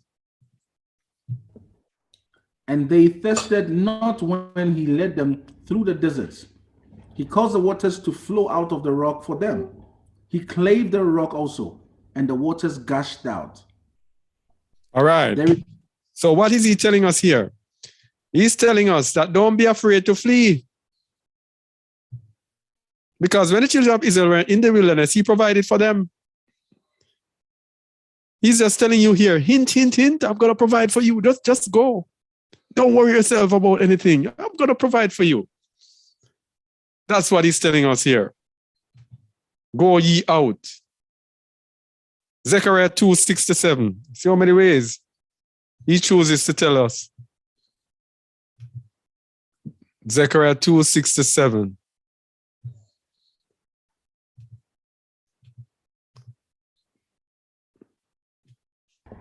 Here's another way that he tells us. Here's another style that he uses.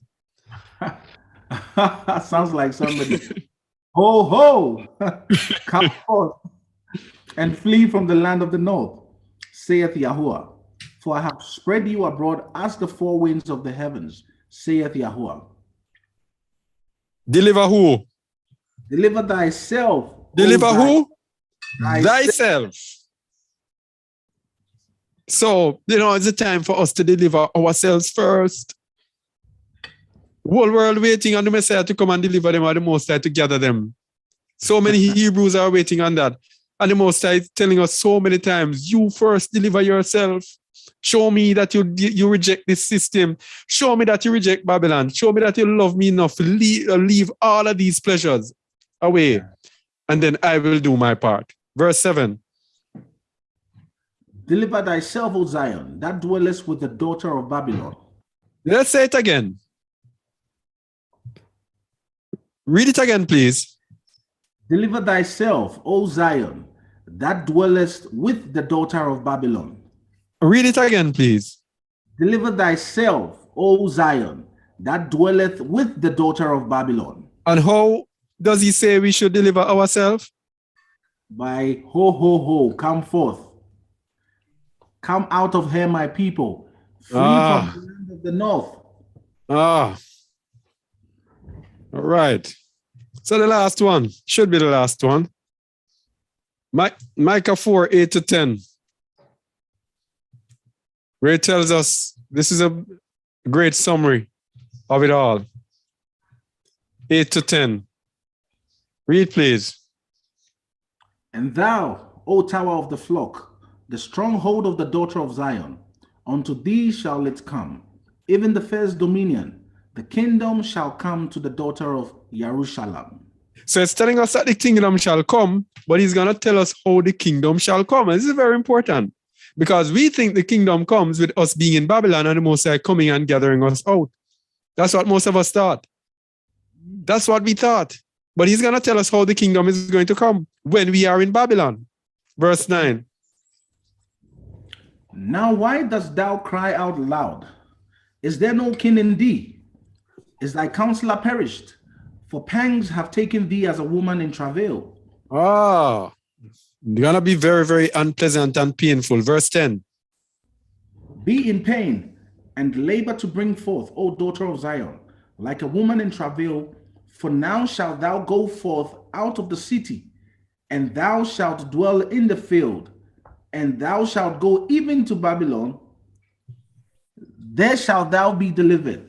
There Yahuwah shall redeem thee from the land, or from the hand of thine enemies. All right, this is a perfect summary.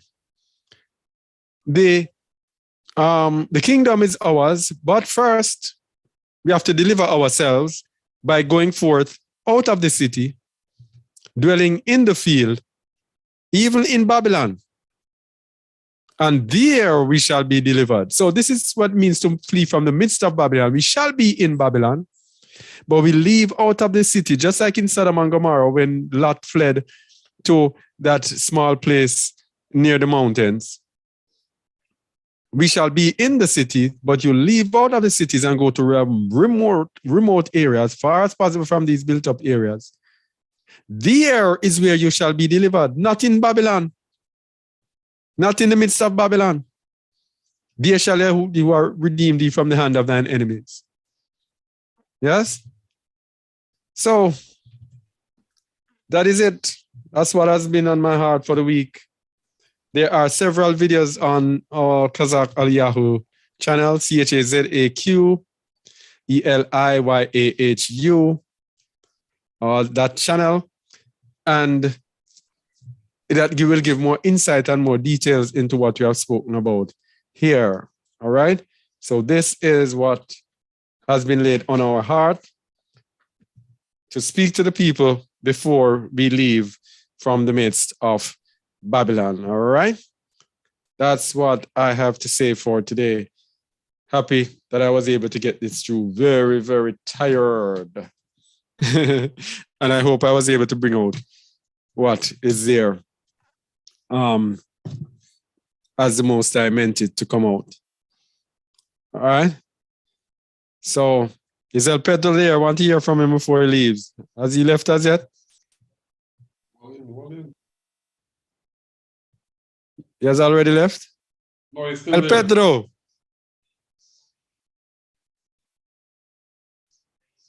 He's muted. I hear you, you're muted. No, I'm here. I have not left. My network is very bad. Okay. But here's my take on this. The alarm is sounding very, very loud.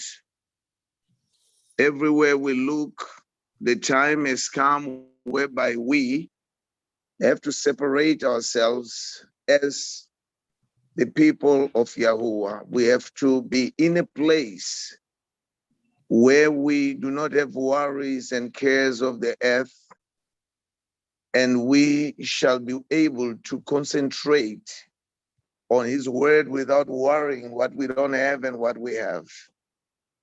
As the alarm is being sounded, we are called to prepare ourselves to leave. Most of us in our hearts, we do not know how to start leaving because we don't know where to go. But Yahuwah has placed it in our hearts to just go. When he said to Abraham, go out of your people, Abraham just had to go. So the direction that the direction that we're going to take, Yahuwah will direct us and settle where to go and where to be. So therefore, we need to take courage and take the first step, and Yahuwah will direct us, because the alarm is very loud. Go ye out of Babylon. Let everyone save his own soul. When we look at the account of Lot in Sodom, Lot was there with his wife, 2 daughters, and sons-in-laws. Because of Lot's righteousness, the grace of Yahuwah even covered his sons-in-laws, people who did not even believe. But because they did not want to take heed, they were left behind. So therefore, once again, choose life so that you and your seed may live. May we heed the instructions of Yahuwah so that we may live. We are preparing to live, and we are going to leave this place soon. May Yahuwah cover us all. Hallelujah. All praises to the Most High. Yada Yahuwah. All right, so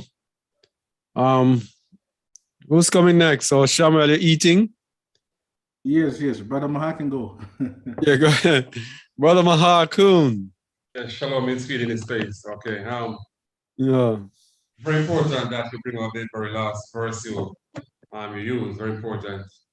In the meantime, if you could pull up for me Deuteronomy chapter 4, verse 27, going down there. And also we know that Yahuwah will gather his people. Where? In the wilderness. He will plead with us face to face. In the wilderness. That is where he will plead with us. And he will separate the rebels away from us. So we see that to flee is not yet a safeguard. It is just still obeying the Most High, because he will be doing some purging there. And it is the ones who are found worthy, the ones who accept going through the fire, those are the ones who will be victorious. And to flee from the midst of this system, it is very important for each person to know that it is not a vacation. You have to know beforehand that this is now our life. Don't try and put a time on what the Most High is doing. Don't think that, okay, something is taking place now, so let me flee until it is finished. That is a clear sign that you're not different from Lot's wife. Your mind and soul is still out there in the world or on the world. So this is a change of life, a total change of life. It's supposed to be over for this world system. And if we at this point are not saying it is over, we are in deep trouble. Very, very deep trouble. And guess what? We can force it.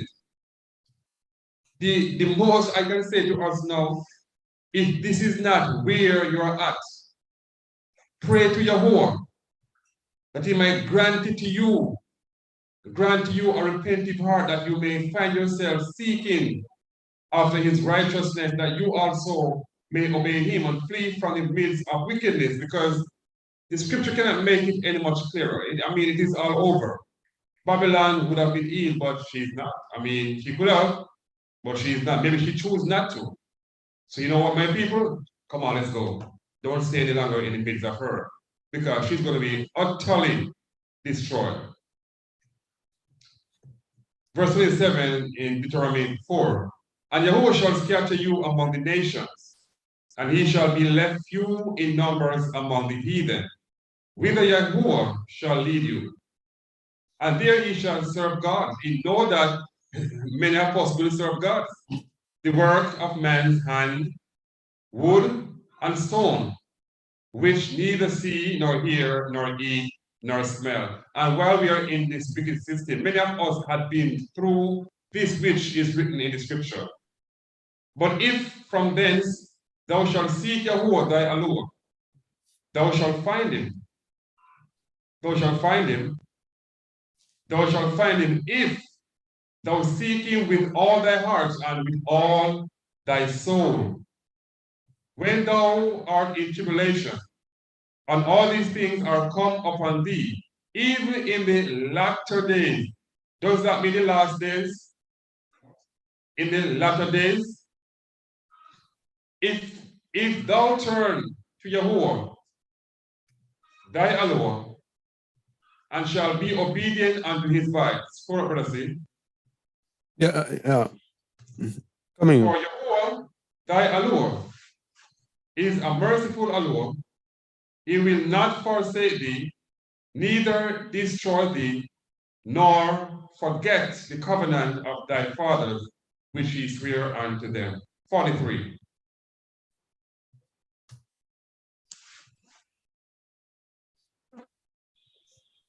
Oh, Yeah. Oh, 43. I saw 33. I thought it was 43. Sorry. all right, 43. Let me do 42 before 43. 42. That the slayer might flee thither, which should kill his neighbor unawares, and hated him not in time past.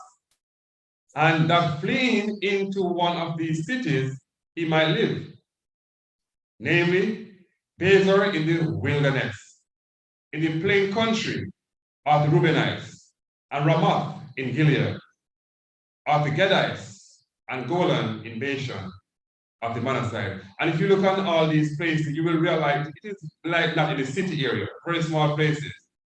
So again, if we flee away to the wilderness, that is where the Most High will plead with us. Because remember now, he gave the earth to men. He gave the earth to men. So this is not here in the city where he will come to plead with us. He's going to flee from the system, flee from the midst of this system. Then we can start to say, yes, I'm ready. Then he will plead with us, showing us the thing, how it should be done. And from there, as long as we continue after righteousness, we're going to realize that no one can seize our crown. Then we're going to realize it is a good thing. It is a very good thing that we really obey the Most High and flee from the midst of wickedness. Because if we cannot say that, what we would be saying, we should have flee. Why didn't we flee? So these are the only two things that will be said. If we flee, we're going to say it's a good thing we flee. If we stay here in the city, we're going to say we wish we had obeyed the command and flee, because now I would not be in the midst of her, still being a part of the mess and to lose our soul. So it is a call to us to deny ourselves totally. When we were talking about denying self, we didn't look so deep and all these things, but it is coming up now. It is a total denial of ourselves. Yes, I'm yes. feeling right now in my system, many of our people are still latched on to their family members. They're still right now, they're thinking about it. How will I say, Papa, you might not see me again? They are still struggling with that love for their family members. But we know that if we cannot love the Most High more than ourselves, don't eat our supper. We have to give up. We have to deny. Let the will of the Most High be done in our lives. These are my few words for today. I hope someone, even one person who was thinking about it and having all his excuse, where shall I go? What shall I do? Oh, it's my children, my mom, my dad, my sister. Just obey the voice of the Most High. That is it. Because you cannot save anyone. What you might do is to add yourself to the destruction, because we can't save them. Look again. You just don't know. When you obey the Most High, do His will, the Most High can see your situation and take care of your mommy, your brother, your sister. You just don't know. But it is for us, it is for you to obey the Most High in all that He commanded us to do. So let it be. So let it be. All right, Shamuel. I'm just going to say this quickly. It has to do with the word that is being pressed on me now. Let us all be very careful to not be listening to people that are speaking and commenting out of hurt. All right. Anyone that speaks from a place of emotions and feelings, do not listen to them. Keep your focus on the word. Your mind and your heart, your soul, your being, your strength must be focused on the word and doing the word. As James says, be ye doers of the word, so you don't deceive your own self. I'm just saying this because many are going to be victims to the deceptions of the evil spirits that work through people to speak falsehood. All right? There are going to be people that are going to be slanderous, lying, telling lies on the servants of the Most High, that are going to be trying to be conniving and undermining and very deceptive. In these end times, we are warned to be very careful of deception. The word there is deception. Satan is going to use deception in every way possible. So if you're not entrenched on the word, if you're not into the word, if you're not living and eating and drinking of the word, meditating day and night on the word, Satan is going to draw you out by your very lust and your own desires. All right? So please let us be very careful of the wickedness and the cunningness and the deceptions coming from people that are pretending to be in the faith or on this journey, but are just stumbling blocks that are put there, who are operating from rebellion, from wickedness, maliciousness, all right? From many of these things that the Most High classifies as iniquity, as sin, as rebellion. Be careful and avoid those, because at the end of the day, it's going to be you and your accountability to the Most High. You are accountable to the Most High, not your friends, not your family. It is you. So for any of you out there that are watching, that are listening to us right now, this is a word of the Most High coming to say, be very careful. Be aware. All right? Work out your salvation, your own salvation, not my salvation, your own salvation, not Brother Kazak's salvation, your own salvation, not Brother Mahar's salvation, but your own salvation with fear and what? And with trembling. The fear there is the fear that you are thinking of. It's not a nice fear. It's a dreadful fear, because the Messiah has told us who to fear. He says, fear Yahuwah, not Satan. So if you don't have the fear of Yahuwah, you are going to fall prey to these very enticing words that people come to deceive you and to undermine the word that is coming. So guard your heart, guard your mind. Put on the whole armor of the Most High, all right? And stay focused. Leave arrogance. Keep to humility. Leave pride. Pride is where the fall comes. Leave pride and fight for your salvation with fear and with trembling. I am echoing this again. Leave pride and walk in humility. Let men walk over you. Let them laugh at you. Let them tell you how stupid you are. But I can promise you, I can put my every resource and assets and my whole life on this, that in the end, you are going to come out smiling in the end. Right? So please, this is for all of us who are listening everywhere. Guard yourself from the words of deceptive people, words from hurtful people, words from conniving people, words from seductive people, words from beguiling people. And even those that similarly are nice and speak from a place of niceness, don't listen to them. Listen to they that are proclaiming the word of Yahuwah at all times, and you will be guarded in these times. Shalom, family. Shalom. All right, Shamuel. Thank you very much. All right. So Cartier trying to respond to a comment on the thing. Ziona is not here to give me, let me know if there are any questions. Ziona, if there are any questions, but this is what we have today. Flee from the midst of Babylon, the abomination of desolation.